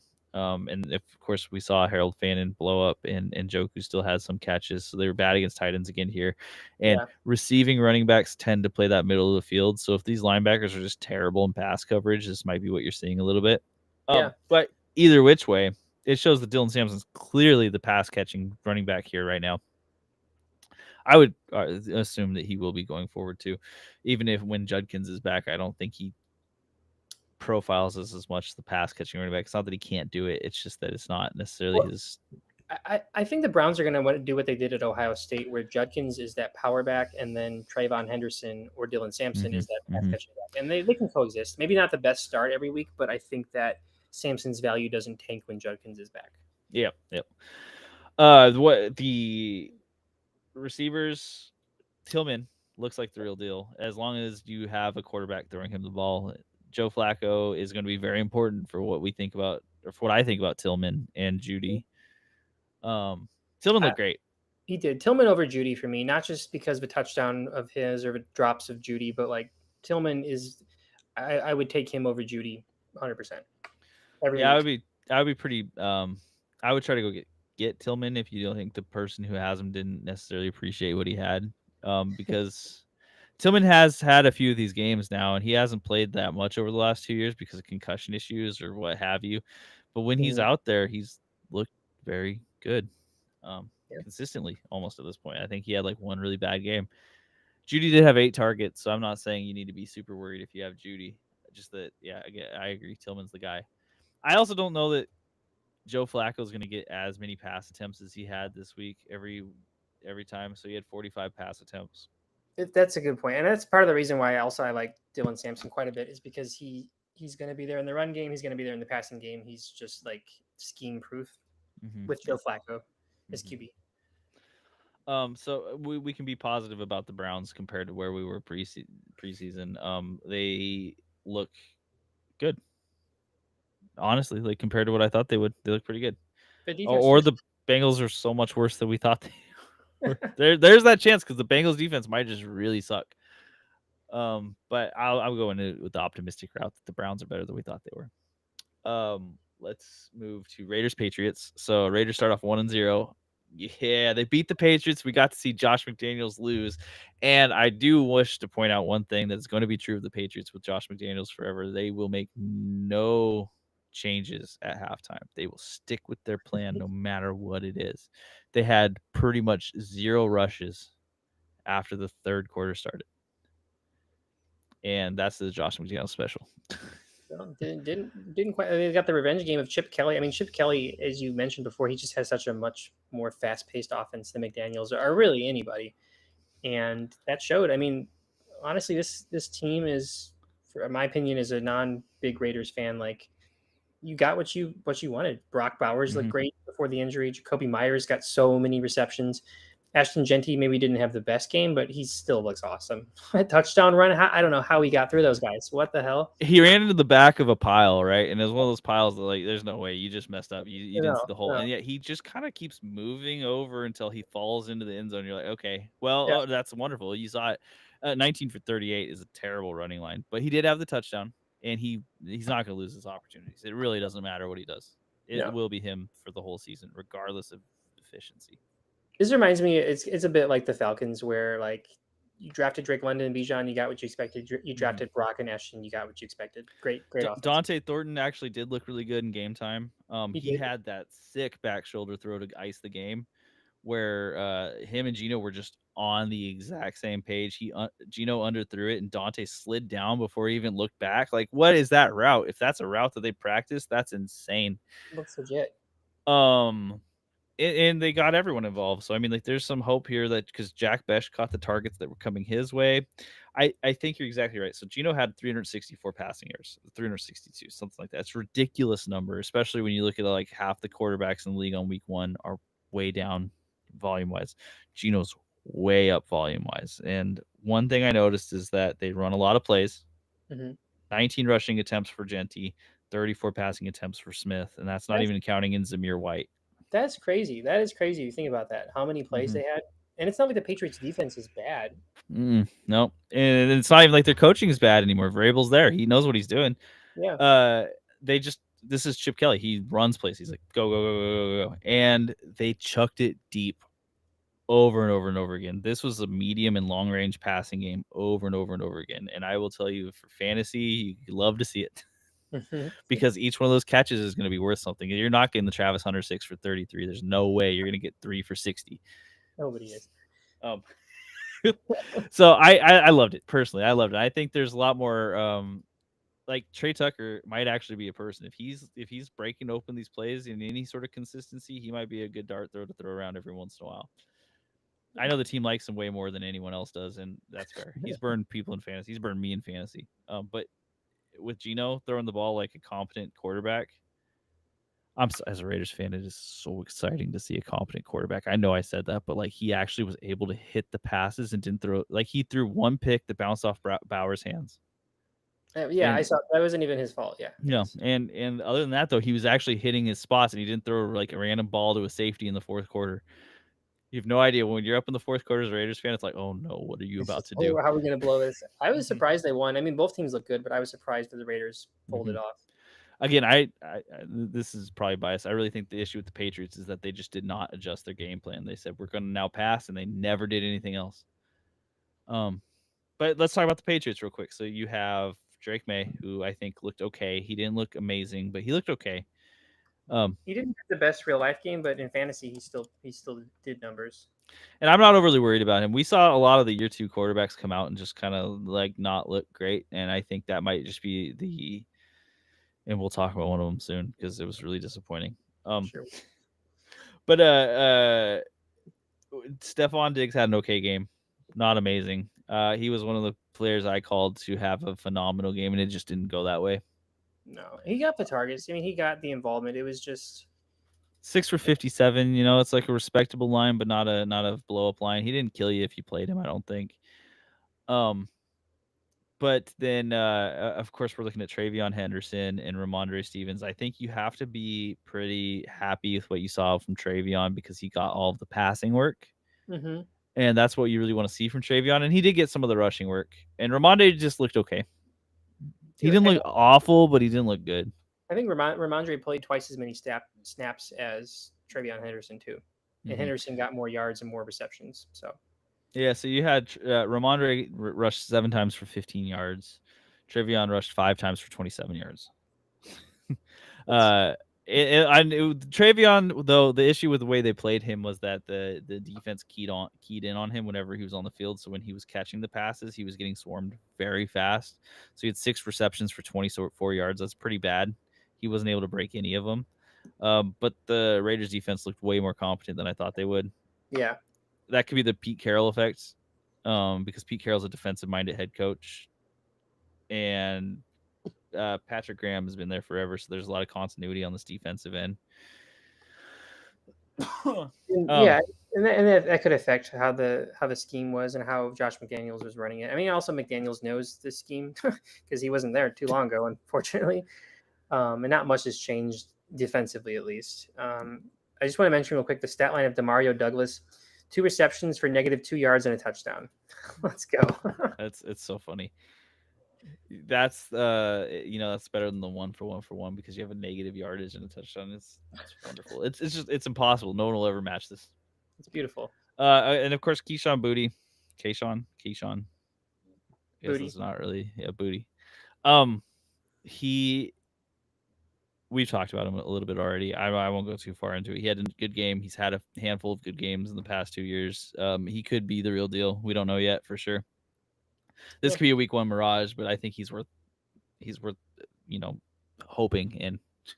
Yeah, just hold him. If you drafted Kyle Williams, I would probably drop him for Booty though. That's yeah. Same thing for Demario Douglas. Honestly, like you can feel fine moving on from Demario. I think I wouldn't worry about it. Diggs and Booty are the 2 that I'm looking at right now, and then we talked about Hunter Henry. I'm not. Yeah, I do want to mention just real quick before we move on. I was surprised at May's lack of leg usage in this game, and he had 46 passing attempts, and I feel like maybe that was why his game wasn't as great because he wasn't passing this much last year. So it's really early. We don't know how it's going to look, but that was just something curious, something I didn't expect. And again, I do worry about the Josh McDaniels effect because, like, we know Josh McDaniels is a wonderful offensive coordinator when he had Tom Brady.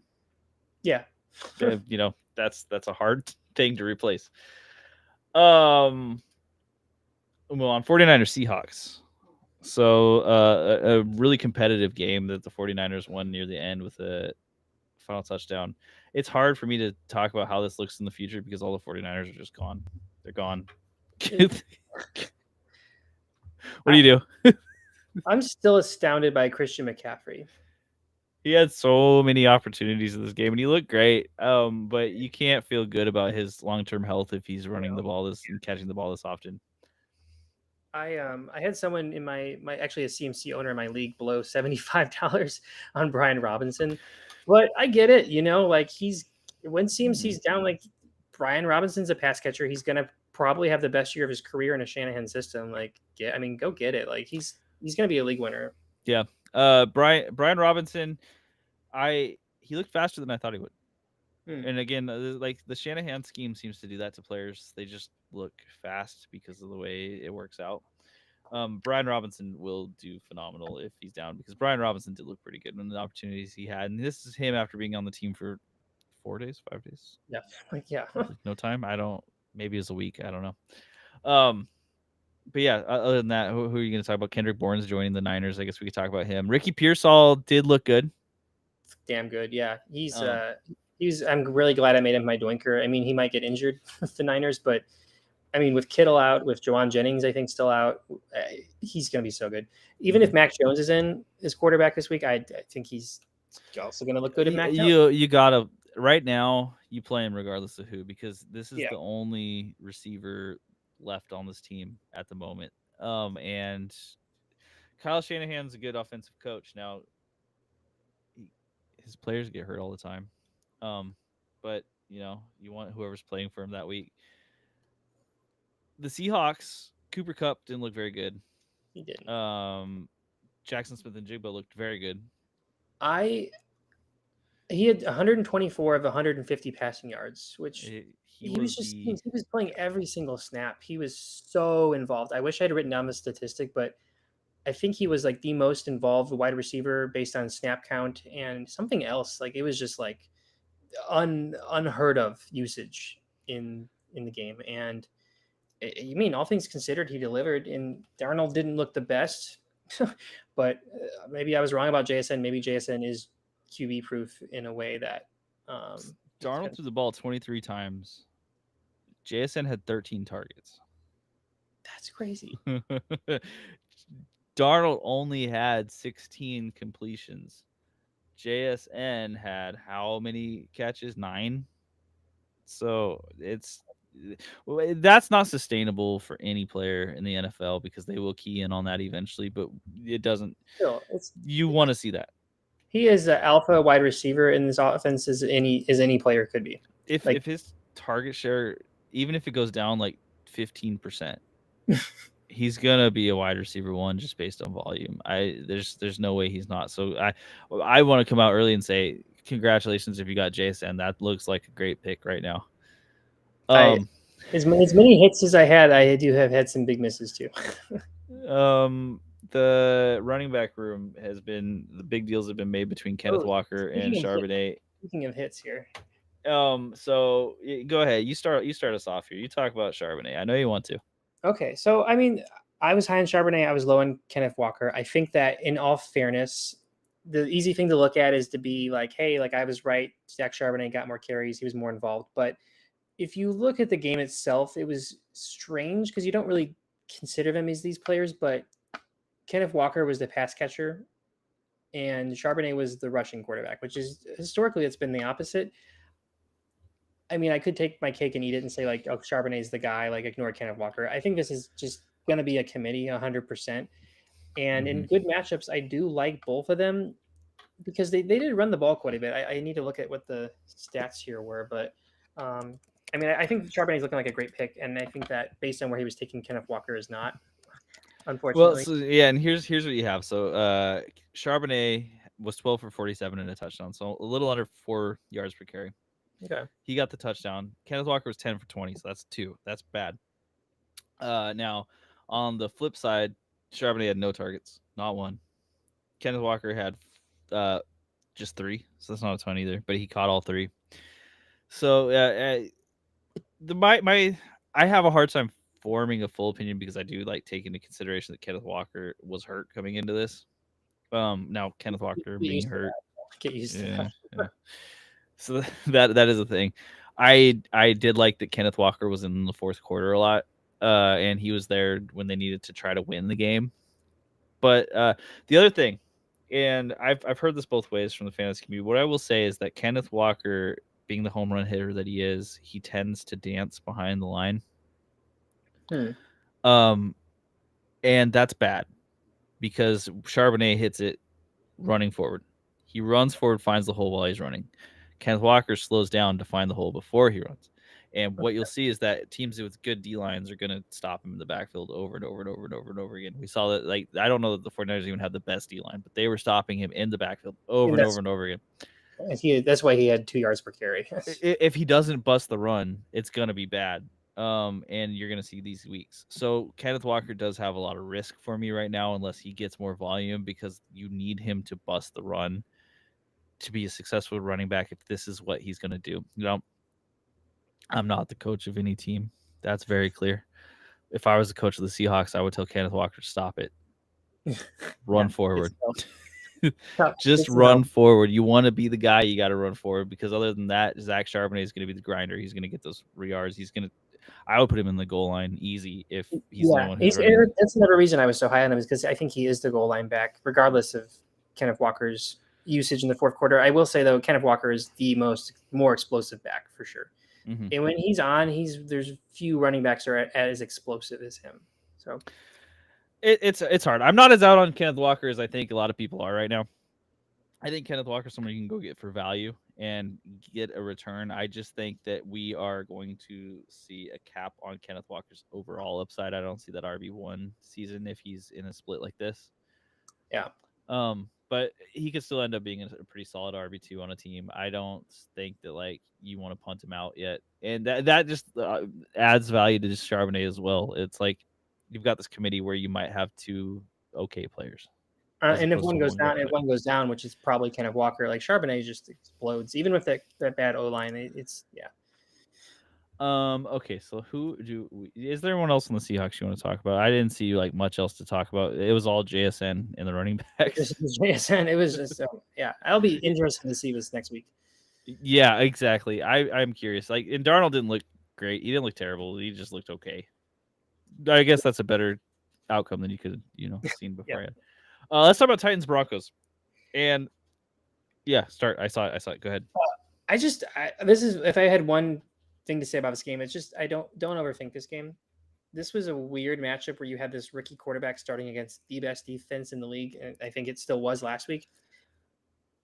Just say, starting with the Broncos, Bo Nix, he's my quarterback. He looked pretty bad. Oh, man. Bo Nix pulled the Derek Carr, dude. He pulled the Derek Carr. He, like, looked at his receiver and started screaming at him. He's like, you got to be right there. You got to stop. It's like, dog, you're the quarterback. Peyton, what are you doing? Yeah, Peyton will chew him out for that. Maybe he's becoming Sean Payton. He's like, oh, man. Can you think of the worst thing to happen to a person? I would not overthink him, though. I think that he's going to have games where he just is better. Like, I just feel like, I don't know, it was hard because he wasn't playing. There was nothing about his mechanics that were really off or different. It was just, I don't know. His decision-making was awful. It was bad. And that could be just this week 1 jitters. I think that, like, what I got from him is that he was feeling himself. I mean, he was like, I am the best. I've been gassed up by every single person in this organization. I've been gassed up by the media. I'm going to go out here and I'm going to hero ball everything. It's going to be wonderful. And then he tried and he just threw a pick. He started yelling at everyone else. It was everyone else's fault. It wasn't his. And I think you're right. Sean Payton's going to be like, hey, you need to quit that. Yeah. I think like last year, he will grow out of these bad decisions. I think it might have been an outlier. It'll be interesting to see this week. Having said all that, though, Cortland Sutton, take away the touchdown. It doesn't matter. Yeah. Bo Nix is looking at Cortland when he's in duress and he needs a fast play. He's looking at Cortland when he's, in a good position. They're up. Like it's just that connection is so apparent, and it didn't miss a beat from last year. So Cortland Sutton's the wide receiver 1 on this team, and he's going to be. And this game was really reassuring to me for Cortland Sutton in particular, because Bo Nix did have an awful game, and Cortland Sutton was still the dude. Like, it didn't matter. And we saw it. I was just going to say, at the beginning of last year, we saw Bo Nix having bad games and Sutton having even worse games, and that was not the case here. And Sutton looked great. I mean, like as far as playing, he was jumping up, he was catching those 50-50s. He was open in a lot of scenarios, and they found him. So, I'm happy because this is a player who I banked a lot of my fantasy seasons on, and he was my most valuable doinker, and I'm feeling pretty good about it after watching that game. The running backs, J.K. Dobbins, R.J. Harvey. R.J. Harvey had a fantastic 50-yard run, maybe 54 yards, something like that. Other than that, J.K. Dobbins seemed to be the dude right now. J.K. Dobbins is very unexciting, but competent. He's the guy right now. I feel like if you're an RJ Harvey owner, I would still get excited because we saw his potential, and I think that the last few weeks of the fantasy season, he's going to be the guy, and I think he could be still a league winner. I like RJ Harvey, and JK. He's good in the meantime. It's still a committee. His 16 for 63 and a touchdown. To me, it's a little misleading because up until the fourth quarter, JK was very inefficient. The whole offense was. Yeah, he scored a touchdown. He broke off a couple medium runs, which made his stat line look a lot better. RJ Harvey clearly has more explosiveness, and they'll get that involved sooner rather than later, I think. J.K. Dobbins, in my opinion, he is a wonderful early season back that you're going to need to replace at some point. Yes. But enjoy him while you have him. In terms of other pass catchers, I wouldn't overthink Evan Ingram. I mean, maybe did he get hurt? I don't know, but yeah, like third quarter. I mean, it doesn't like fully explain how bad the game was, but yeah, I don't overthink this game. Bo Nix was bad. there's no way around it, and I don't think we gained any insight from this game, honestly. Besides the fact that Cortland's great. If Bo Nix doesn't learn from his mistakes and doesn't stop yelling at his receivers, that team is going to learn to hate him really quick. Yeah, because. And I don't. This is very unlikely, but would Sean Payton bench him for Jarrett Stidham? Oh, I can't imagine. No, he's got too much upside still, but I think that you could see it was a mini implosion go on. Sean Payton, crazy as it is, needs to teach someone not to be a jerk. Good luck for that. Yeah. The Titans I thought looked a lot better than I would have guessed. Cam Ward looked actually pretty good coming into his first game against the highest ranked defense. Like I was really impressed with Cam Ward. Stats didn't blow me off of any pages, but his stats were bad. But he went 12-28, but he had some dots. He had some great throws. He took 6 sacks, and that's partially being a rookie quarterback, partially the O-line, and partially the Broncos defense being so damn good. Yeah, I think if you pick up Cam Ward, I think he's got upside down the road. His receivers need to catch the ball more, but this is just a weird game, dude. I don't really want to take too much from this game. It's hard because so you have Cam Ward thrown to Alec Eomanor, right? And Alec, for his purpose, did get open a few times. So I actually have a little bit of hope in Alec. But he had some pretty gnarly drops too. And I think that this is just the 2 first game ever rookies against a good team. They met each other in the middle and it didn't quite work. But you saw the ability and the potential for it to work because they were getting into the right spot. They were making the right throws and they just weren't finishing it. But near the end of the season, you might see some real good numbers from them. So now, of course, you're mad if you had Calvin Ridley, but we talked about this. You didn't want to play Calvin Ridley. Didn't we have him as a controversial sit? I think I was. Yeah, you didn't. Yeah, you didn't want to play Calvin Ridley, and Tony Pollard looked okay. He had the fumble, but I it is what it is. I do want to say he was my doinker. He was my version of Sutton, and I'm still in on him. Again, I've said this ad nauseum this episode, but the volume is what gets me excited. He had 18 carries for 60 yards, 3.3 yards per carry. Not great, but this is going up against the best defense in the league. And until Tajay Spears comes back, if Pollard had played the Panthers last week, he could have ripped off like 20 carries for 120 yards and a touchdown. Like it was matchup dependent that he didn't look great, but he got so many carries. He really did. And his stats didn't look great, but I would argue as like a player, he looked pretty good. Yeah, outside of the fumble, he was pretty fast when he was actually getting the ball. He just unfortunately, there was no fantasy gold to be had in that particular matchup for the running back. He had that nice reception for 29 yards too. So I'm not worried about them. That was a bad week 1 matchup with 2 brand new rookies. It's rough. It's gonna happen. Yeah, I agree. You move on from that one, and you still start the Titans. You'd start next week. Yep. Pick up Ellick. That level of target share, pretty reassuring to see. And I mean, I know Calvin Ridley was getting blanketed, but that means they trust him. Yeah, and I think he's the clear wide receiver too on this team. Chiga Kwanko, maybe you look at him too, but this is just a game we didn't really learn much from. No, and that's the reason I say Ellick is I actually think that he could really turn into something later. Maybe not like an overall like full on breakout, but he could be a pretty consistent like wide receiver 2-3 range. He could, yeah. I like his profile. I like him as a player. Okay, let's move on. Detroit Lions, Green Bay Packers. So Detroit Lions lost 13-27. They got, I would go ahead and say, embarrassed by the Packers. I'll start off by just saying this game is hard for me to judge completely because I just think the Packers were amazing on defense. And what you can get out of this is that you don't really want to play players that are going against the Packers if you don't have to. Speaking of games, like we don't really know what to get out of it. This was a game. It was kind of vindicating until, in some ways, that the Lions offense looked bad without Ben Johnson. Like, hey, we got him now.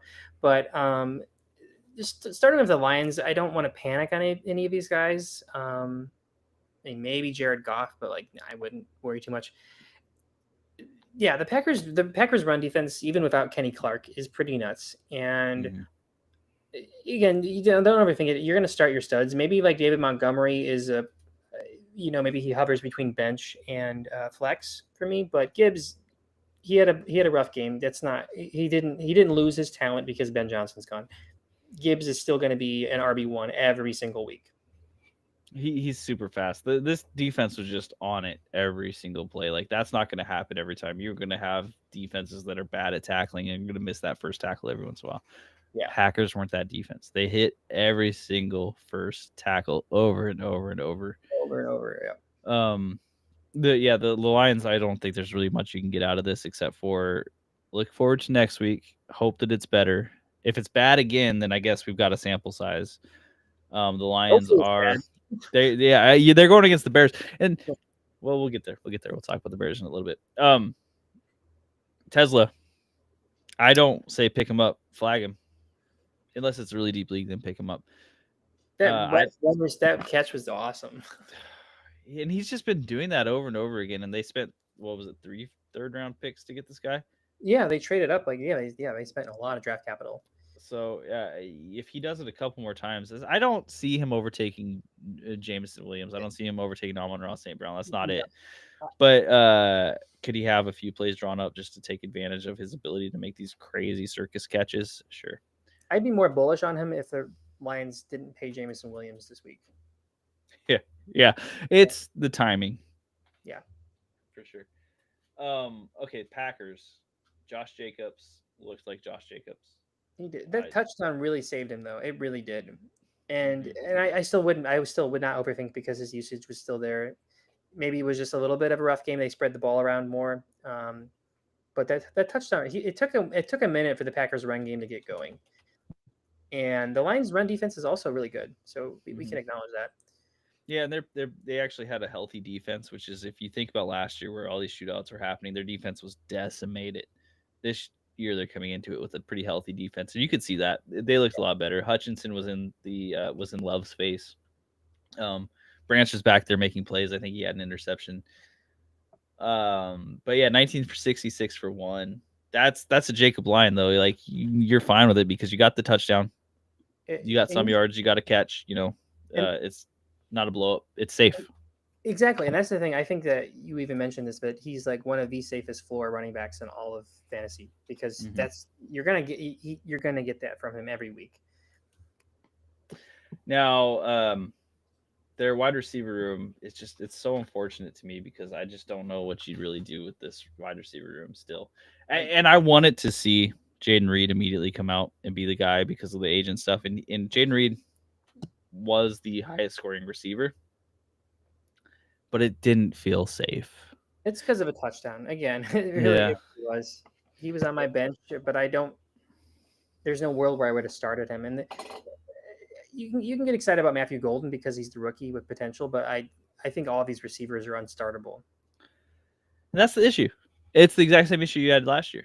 Is that they have a lot of talent, but because of the rotation that they use, you're never going to be able to guess which one it is each week. They're gonna have to pay some guys this offseason, and I think next year we'll have more clarity. Well, of course they paid Christian Watson, the one guy who can't even play this year. Did they pay him? Are you serious? Yeah. I forget the exact deal, but they paid Christian Watson, who's out with a torn ACL still. So let's make sense of that, right? Like, go figure that out. Yeah, check it out. It's Christian Watson who got paid. So, all right, Henry caught the touchdown. Matthew Golden had to. With either of those guys, I don't necessarily say drop them yet. No. But also, gosh, you're gonna want to. If you are a person who lives by the seat of your pants and just goes forward and just wants to be risky, then I'm okay with dropping them. Because I do worry that they're going to clog a roster spot on your team and be completely unusable. But if you are someone who wants to be a little bit more safe and actually take maybe the correct chances, maybe even like the calculated chances, you're going to want to keep them for a while. And like anyone else on the receiving core, I'm not overly worried about it. Tucker Kraft looked okay. For a tight end, he was involved. He had the touchdown.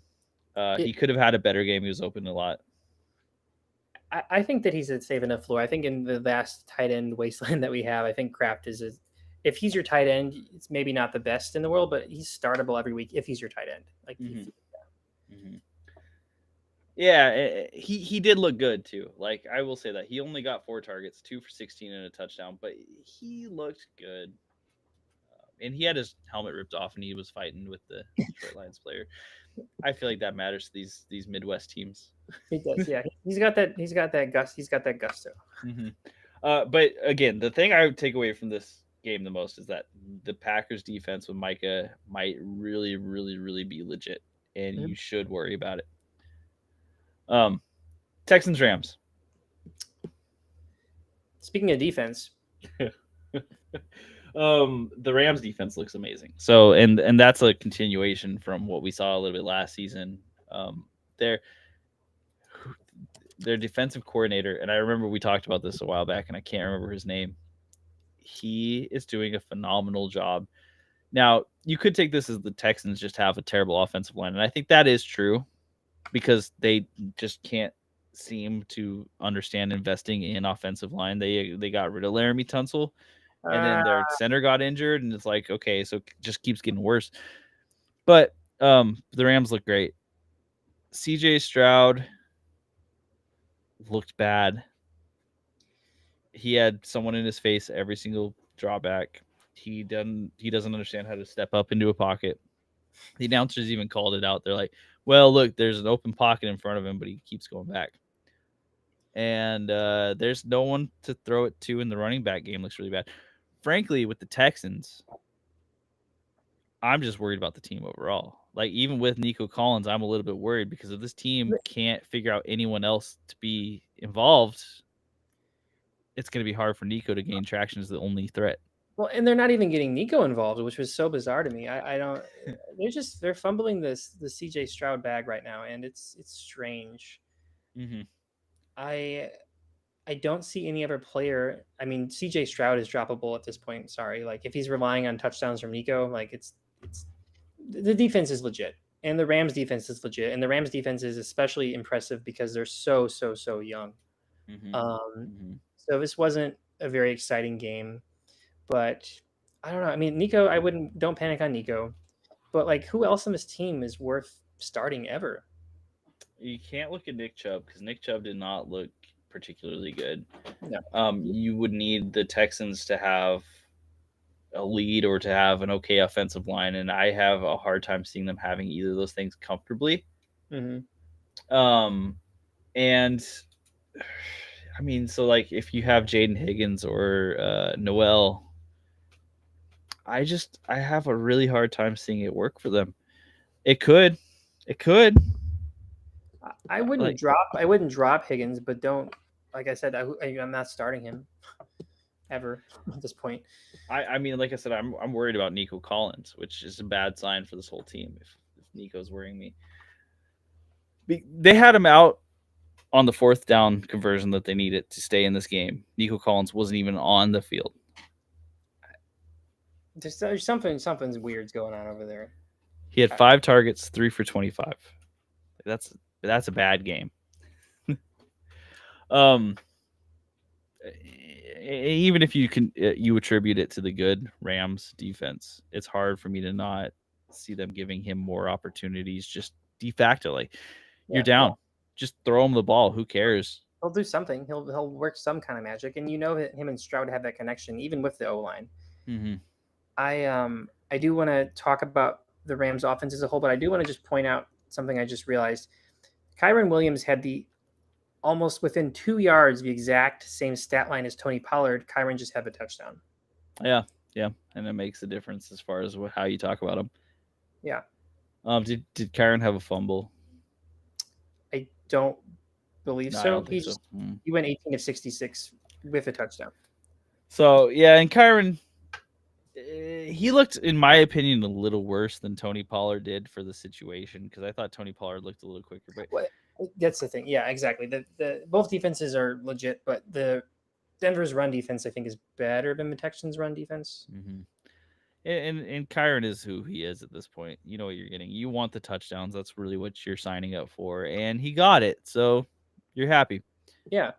And the passing game looked pretty good. Not perfect. You didn't get everything you wanted, but with Puka, you got exactly what you wanted. Yeah, and 11 targets, 10 for 130. I thought his eye, we thought his eye was bleeding when the cameras cut to that injury. It looked like he had an eye injury, but nope, he was just, I guess he was in concussion protocol. I don't even know. He's just badass. Like he has the nickname War Daddy, and again, it fits. It just fits. It continues to fit. Devontae Adams, 8 targets, 451. He had a really nice catch on the sideline that looked like prime Devontae Adams. He looked good to me. It just didn't seem like it clicked all the way.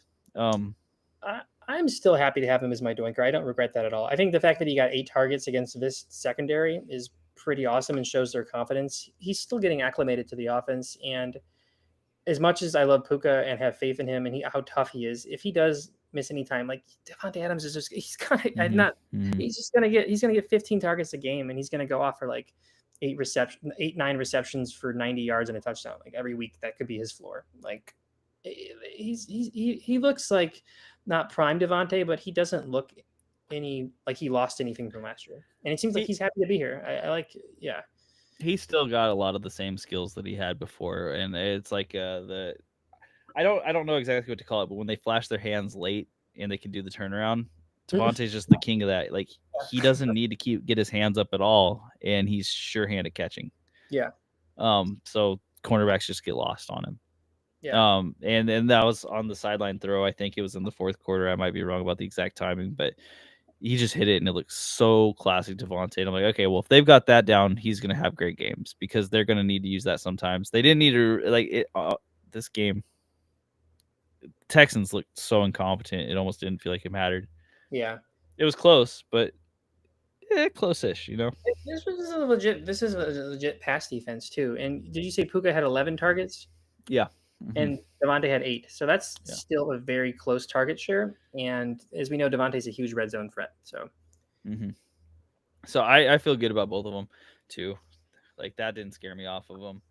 It certainly didn't scare me off of Puka. Puka had a phenomenal game. Puka's so good.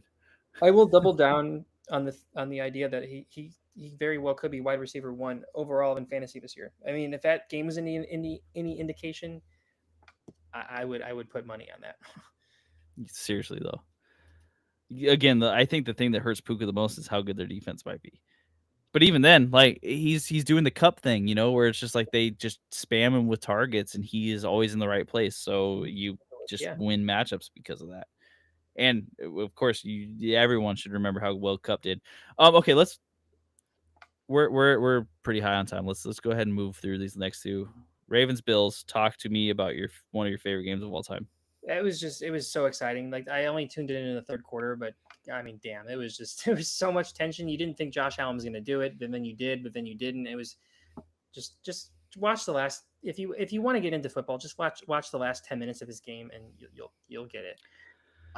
I think in this game, there's not a whole lot to talk about. Like Josh Allen's incredible, Lamar Jackson's incredible, Derrick Henry's incredible. The only two players I want to highlight, and I want your opinion on this because we talked quite a bit about them in the preseason, with Zay Flowers and Keon Coleman both having incredible fantasy games and real life games. Do you buy this? Do you buy this that they're going to be these guys, or you like what's hype? What's not? So Zay Flowers is hard for me to buy because we've seen this before. Mm-hmm. He could be doing the breakout thing right now, and we could be seeing the start of it. But I might be wrong about the timeline, but I think last year he did the same thing. Came out week 1, had a great game, or it might have been week 2. I would be wary about fully buying into Zay Flowers because if we see them go against a team that doesn't have a lot of firepower, I don't think they need to throw it that often. I don't think they will throw it that often. No. So I think it's going to be a little bit of an up and down with Zay Flowers. He's clearly got the skill. We've seen it a few different times, and when it works, it really, really works. But they don't always need it. And also in this game, Lamar Jackson again only had 19 passing attempts. Like Derrick Henry had as many carries as Lamar had passing attempts. Yeah, and we see like Lamar Jackson be just disgustingly efficient.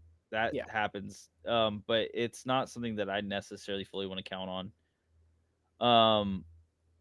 Keon Coleman, on the other hand, I still am a little bit worried about him because his fourth quarter is what really catapulted him from an okay game to an amazing game. True. And he went up to 11 targets. But the Bills really do need someone to settle in on this wide receiver 1 role. I suppose the Ravens do too. So they're very close analog. My difference here being is that we've seen Zay Flowers do it and disappear. We've never seen Keon Coleman do it. So if I was to bet between the two, I would love to bet on Keon Coleman and see, can you continue this success? Because if you can, oh boy, that's a league record. I think I talked about him as one of my early sleepers pretty early on. There's like and I feel pretty good about it seeing that because they need this guy. And they don't have it. It's Khalil Shakir besides this dude. That's pretty much it. Yeah, they haven't had Diggs since Diggs left, and I think that this is a hard game to make a judgment on because it was such a shootout. But if you want any piece of this Bills offense, passing offense, you want Keon Coleman. And again, don't think maybe he looked better than he had in a while. But again, the touchdown, it kind of skews things. It was a shootout. This is a hard game to decipher. But I think Keon, even though he was only really getting in on the game in the fourth quarter, he showed that he could deliver. He had that one, I think, 2-point conversion drop, but that was kind of it was the whole thing. But yeah, I like Keon Coleman. I think if you have him, maybe wait to start him every week unless you don't have better receivers and we see a little bit more, but get excited if you own him. And with Dalton Kincaid, it's worth mentioning that he had the touchdown. There was 46 passing attempts by Josh Allen, and he only had 4 targets. He did pretty good with those 4 targets, but it's not reliable in my mind, especially if they play a defense that just plays them better, because the Ravens didn't seem that interested in playing defense. No, that's the last thing I want to. We can mention, James Cook. He still looked like he picked up like where he did last year in some ways. Looked pretty legit, but I haven't seen this talked about much in the media, and I just want to touch on it real quick. But like, his game was awesome. The offense was incredible, but if it doesn't matter if you're Josh Allen or Lamar Jackson working in this magic, like if your defense gets 40 points scored on it, you have a questionable defense. And this is a defense that was highly touted, and they invested in it pretty significantly. So this is not something that you necessarily want to see if you're a fan of the Ravens, is them coming out and scoring 41. No. Derrick Henry, I will say this. Wow, he looked amazing. I mean, just during that first half, every run was a breakaway run. There was no runs. They were all just, there you go. He goes. We're not going to tackle him. We're just going to let him get the 25 yards. I just don't even know what to say about Derrick Henry. There's not much you can say. Yeah. He's a dude. He had a fumble, and that upset him pretty badly. But you know what? His fumble probably didn't upset him as badly as Mark Andrews' drop did. So, And I hate the argument that his fumble lost in the game, because maybe in some ways it kind of sort of did, but they wouldn't have come close to winning the game without him either. So, yeah. no, he dominated that first half, and he really dominated that first half. So Derrick Henry's the dude, still is. No real surprise to anyone, except for maybe he should have been drafted in the first instead of the second. Yeah, start him every single week. Yeah, and then Keon Coleman and Zay Flowers, just to go back to it for a second. I don't expect those two to be wide receiver 1, wide receiver 2 often. So you will be chasing points just a little bit if you're playing them like that. Yeah. It was a fantastic game. It's hard to say like for prognostication going forward because of how much of a shootout it was. This is two great teams coming out and trying to show that they're great teams. Doing it successfully, and just one team happened to win. Yeah. You love to see it, especially for fantasy. Okay, I do have a question that just popped up here before our final game we talk about. So need to keep 3: Braylon, Tootin, Benson, Mooney, Jennings, Hawkinson. Okay. I am going, and I'll show this again here for you. Tootin, Benson, Hawkinson is my initial thought. Me too, actually. Yeah. Yeah. So it and to me it's pretty easy because Tank just got traded, so Tootin might have a larger role. Benson already has that larger role. We saw it, and they might actually need it in teams that are more competitive than the Saints. And then Hawkinson, as far as the tight end goes, he's involved in the offense. He has shown the skill. He can be the PPR guy. He's safe. Mm-hmm. Yeah, I agree with that. I mean, maybe Mooney over Tootin, but I don't know. Yeah, that's hard to say. Mooney's hard. We need to see it, I think, before I'm like overly confident in it, because he could come back and it could still just be the Drake London show. Yeah. All right, one more game. Vikings 27, Bears 24.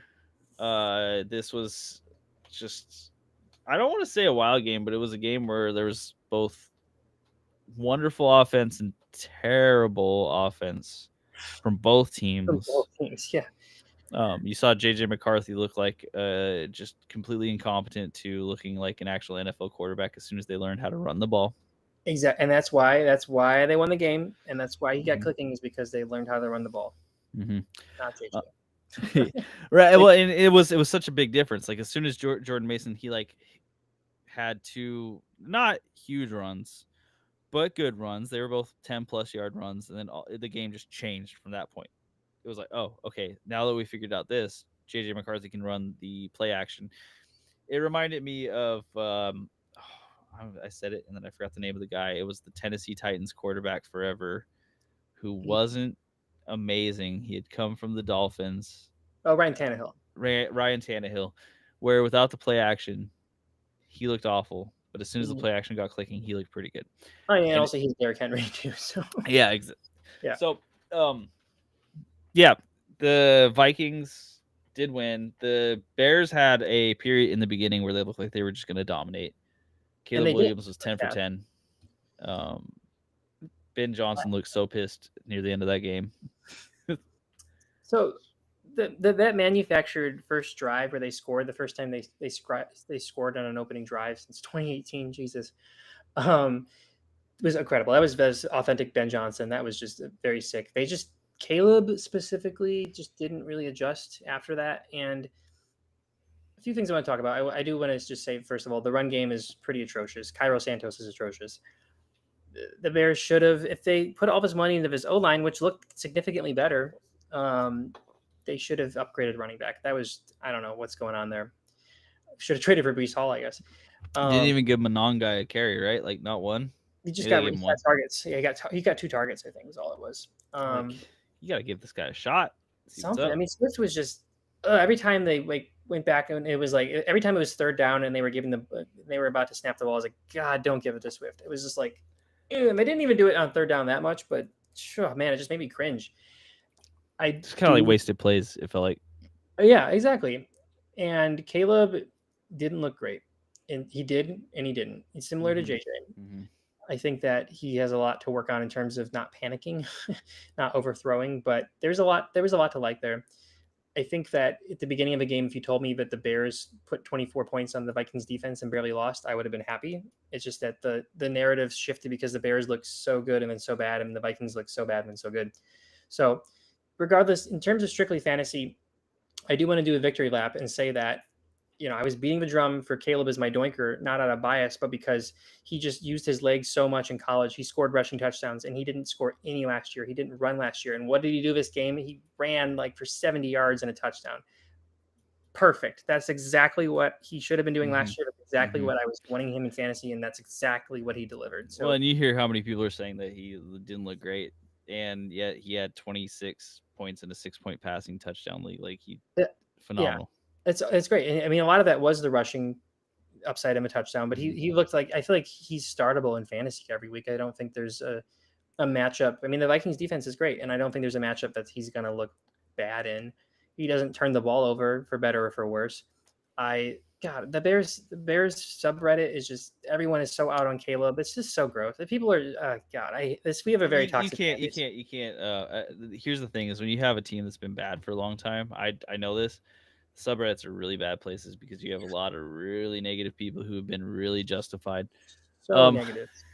One thing I will say is that I do believe that one thing that's been underrated in this is that I think both defenses were playing lights out and not necessarily getting the credit, because the Bears looked phenomenal for most of the game. They had the 85 Bears there getting some I can't remember if it was a banner or an award, whatever, but that's got to fire up this team. Yeah. Like there's no way it doesn't fire them up. And the Vikings seemed to click later on, but once they got it, they were like, okay, we're good. We figured this out. Well, and it was once I believe it's Flores. He started using the blitz more. He figured out the right blitz packages to kind of scare Caleb. They started doing much better. And I think that I do want to mention that the Bears, they had their best defensive player. It was out, Jalen Johnson. So I think both of these defenses are going to be pretty good. So this is one where I'm like, yeah, you had some poor performances at times, but I think that it could also be attributable to the good offenses. Now, like Ben Johnson, I'm not going to say he's a bad coach because I know he didn't want to do those things, but like he's a rookie head coach. And I think you might have saw some of those issues come up because he clearly looked frustrated with some of the things that happened. And those are things that probably he needs to figure out how to nail down with his team. Yeah. Or at the very least, get the coordinators to nail down a little bit better, But that's learning curve. Exactly. I didn't see anything to be discouraged. It could have been better, but I think that one thing with the Vikings, though, is that the run game is definitely better with Jordan Mason, and I think that he's a great pick. I was low on him before just because I was cautious about the split, but he looks so good in the Shanahan system, and he looks so good in the Kevin O'Connell system. Like, Jordan Mason, I'm very happy about, even if the stat line at the end doesn't look like a world beater. 15 for 68, and he had a catch, which is out of this world. If he can start catching the ball a little bit, that's going to be wonderful for him. Yeah.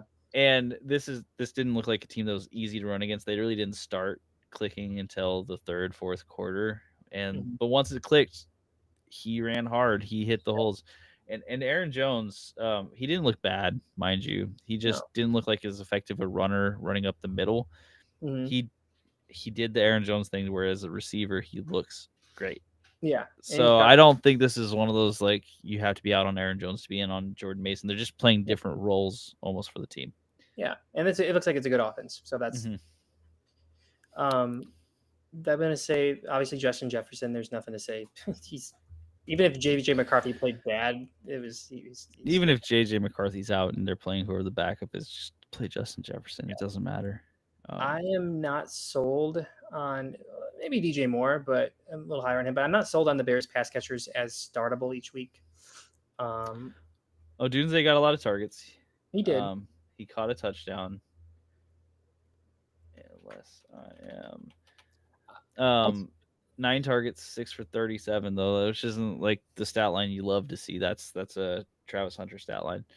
But he did catch the touchdown, and he had a couple of drops. I don't know that I'd necessarily say drops because they were a little bit more difficult catches where he Yeah. was jumping above his head, but you would have loved to see him make some of those. If you really think that he's going to be elite. I wanted to see more out of Colston Loveland. He had one nice catch that was kind of a borderline uncatchable ball, and he caught it and got the first down, but he just wasn't super involved. And that was kind of my fear with this offense, is that it's going to be spread around so much. And I think that Zacchaeus looked nice enough, and there's enough targets on the competition on his team that Luther Burden is droppable, unfortunately. I mean, all the talent in the world, but he's just taking up a roster spot, and you're really just hoping he breaks out from wide receiver like 6 to wide receiver 3. It's crazy that Zacchaeus is the guy getting all these targets. He felt like he was heavily targeted. He delivered. He was good. He's a good deep threat. DJ Moore had 5 targets, 3 for 68. He also got demolished by one of the Caleb Williams passes, and then he came back after that, but it looked pretty bad for a minute. Yeah, it did. I thought he was out. Yeah, it looked pretty bad. Like, it looked like he messed up his collarbone or his shoulder, but he did not. Luckily for everyone. But I agree. I don't think the upside is there for one of these guys to end up as like a wide receiver 1, maybe like 2 flex play just in like over the course of the season, because I think it's going to change. I think Ben Johnson's the guy who's going to take advantage of different matchups. And you're going to see different players pop off. Yeah, I think he's going to adapt. I'm not overly out on them.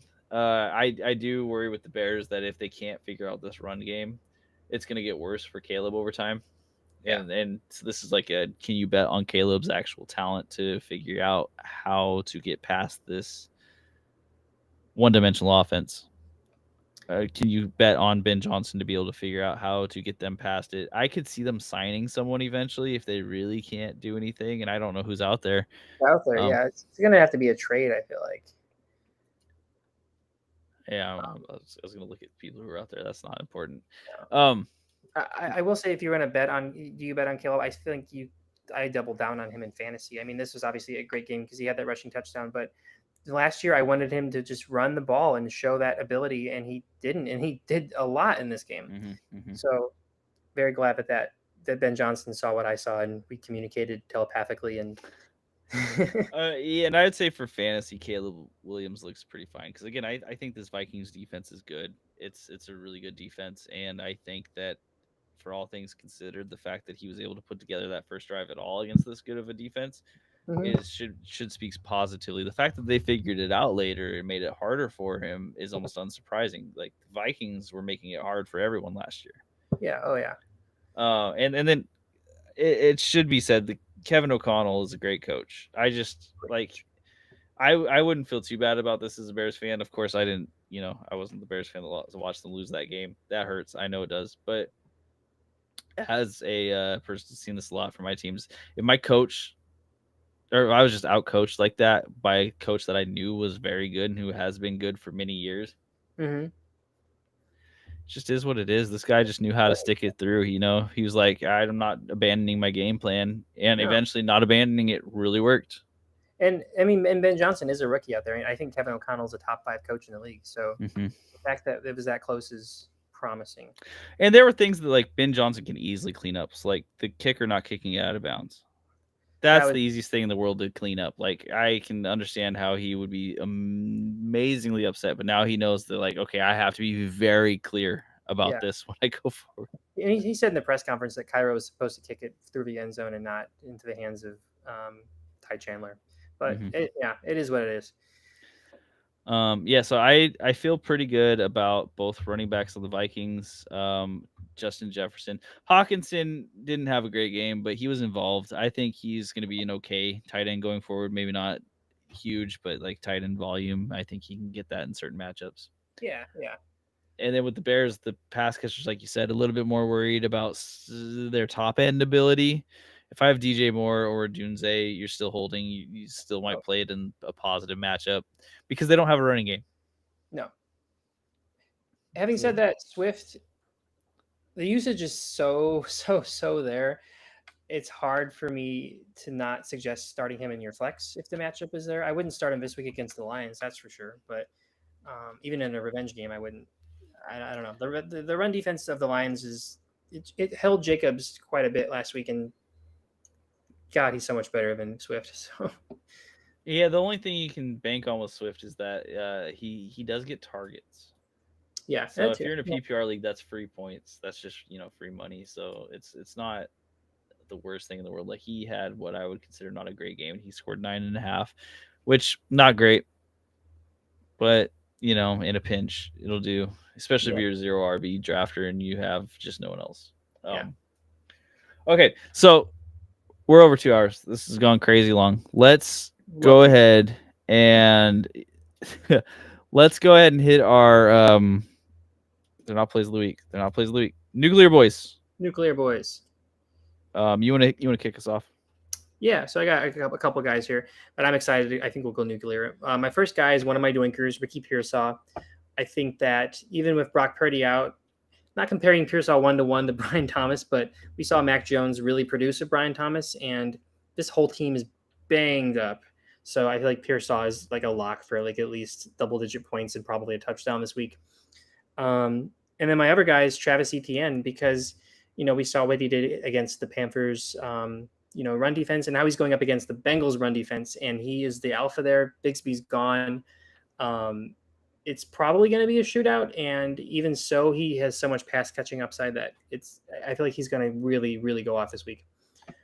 Who are your nuclear boys? So I also have a Jaguar in this, but I'm gonna say we're seeing the bounce back from Brian Thomas Jr. Get ready because this is where it's gonna happen. They're gonna need him to be involved. They can't just dink and dunk their way down the field. They're gonna need some big plays, and Brian Thomas Jr. is, I'm sure, chomping at the bit to give him those big plays. And I'm also sure that Liam Cohen's like, hey, that's not it. We beat the Panthers, but they were hapless. We got to get Brian Thomas Jr. involved, otherwise we're gonna get just destroyed by these Bengals who can score fast. Yeah, they're gonna. Yeah, I like both the Jags this week. And then I've got Travion Henderson as my second, so they're going against the Dolphins. I don't necessarily believe that the Dolphins are quite as bad as we saw. I have a hard time believing that they're that bad. However, I do believe that the Patriots are going to handle them, and Travion's going to get some more opportunities to just run the ball. And I think we could see some success against this team. Yeah, I think so. I think that's good. My gut check guys, these are players that maybe you would start on a regular basis, and actually they're just two guys that we already talked about, so I can run through them. Two guys that I would feel confident putting in my flex this week would be Dylan Sampson and Zach Charbonnet. Can't remember off the top of my head who the Seahawks are playing. Steelers. Okay, and again, so this will be a question like, was the Jets' rushing offense that great, or is the Steelers' run defense that bad? Probably a little bit of both. If we can see Charbonnet do close to what Breece Hall did last week, he's a must start. Yeah, and I think Kenneth Walker's also not a bad start in a flex pinch here for sure.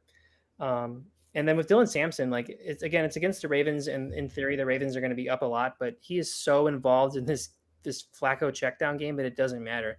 I can't.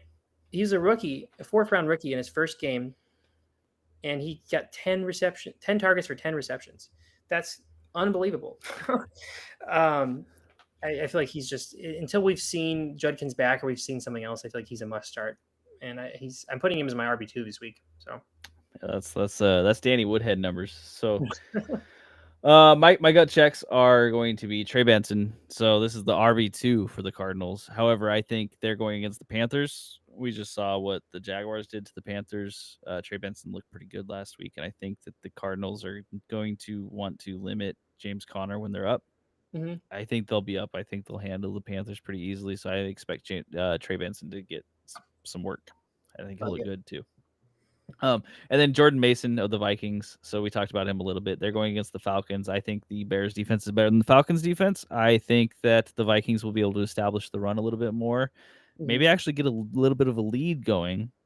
And if so, I think you can see Jordan Mason get not only just more volume because he already had volume, but I think more successful volume. So Jordan Mason feels pretty good. I agree.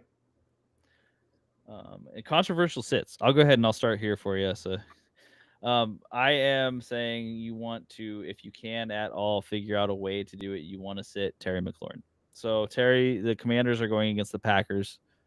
As we spoke, this is a Thursday night game. I don't typically really love Thursday night games anyways, but also when the defense they're going against might be an elite defense that's not going to give Jaden Daniels a lot of time to throw the ball. And Terry McLaurin might still not be fully acclimated back yet. I worry about him a lot in this game. I do like his touchdown upside quite a bit. If it's going to be a close game and Jaden needs to chuck it, but I do agree with the Thursday night turnaround for a player who was out of camp for most of the year. Not something to get super excited about. My second player is Marvin Harrison Jr. So this is the Cardinals. I'm going back to the Cardinals, and this is for the exact opposite reason of why I think Trey Benson is a gut check. They're going to be up in this game. They're going to want to run the ball. I think Marvin Harrison Jr. just doesn't get the volume you need to get anything fantastic done. And J.C. Horn is one of the best corners in the league, and we saw him on Brian Thomas Jr. last week. So yeah, and Brian Thomas, yeah, you can ask how he did. So I really think that if you're relying on Marvin Harrison Jr., you should check your bench and see if there's anyone who has a little bit more upside, because I worry about him this week. My two guys, one is probably pretty obvious at this point, and you spent a high draft pick on him, but whatever. It's Tyreek Hill. I would not start Tyreek until we see at least one consistent game from Tua. And I think the Dolphins are going up against a pretty difficult secondary. Patriots. And I would bet Chris Rodriguez is back. Gonzalez. Yeah, I think Gonzalez. Chris Gonzalez, excuse me. I think he's going to be back this week. So I don't care to start any Dolphins not named Devon Achane until we see something else. And then the other one, this might be kind of controversial because I feel like he's a very hot play right now, but I'm wary on starting Hollywood Brown just because of what we saw last week. I think that the Eagles secondary is pretty legit. Even though we saw success with CeeDee Lamb, Hollywood Brown is not CeeDee Lamb. And I think that the Eagles are going to be keyed in on Hollywood as the primary pass catcher in this offense. And again, I think the volume could certainly be there, but it's not enough for me to get excited about. And I just don't see him. I could see him getting like a solid 5 receptions for 25 yards, or maybe 35 yards, which isn't awful, but I've just seen people hyping him up, and I'm not ready to be like, oh, he's a must start. And if you can, I would sit him. Yeah, that's fair. Okay, and that's what we have for this week. Join us next week for our week 2 recap, week 3 starts of the week. I would go over more, but it's been a long time. So, doink out. I was gonna say we do love to yap, but this week we really had a key on every single game, and next week we're gonna have some highlights. Yeah, it's too exciting. We saw kind of the every team play and have some fruition of what we've talked about for the hours upon hours of our time. Next week we've already discussed what we saw from the team, so we can get through that a little bit quicker, and maybe talk more about the next week's. Anyway, yeah, doink out. Out.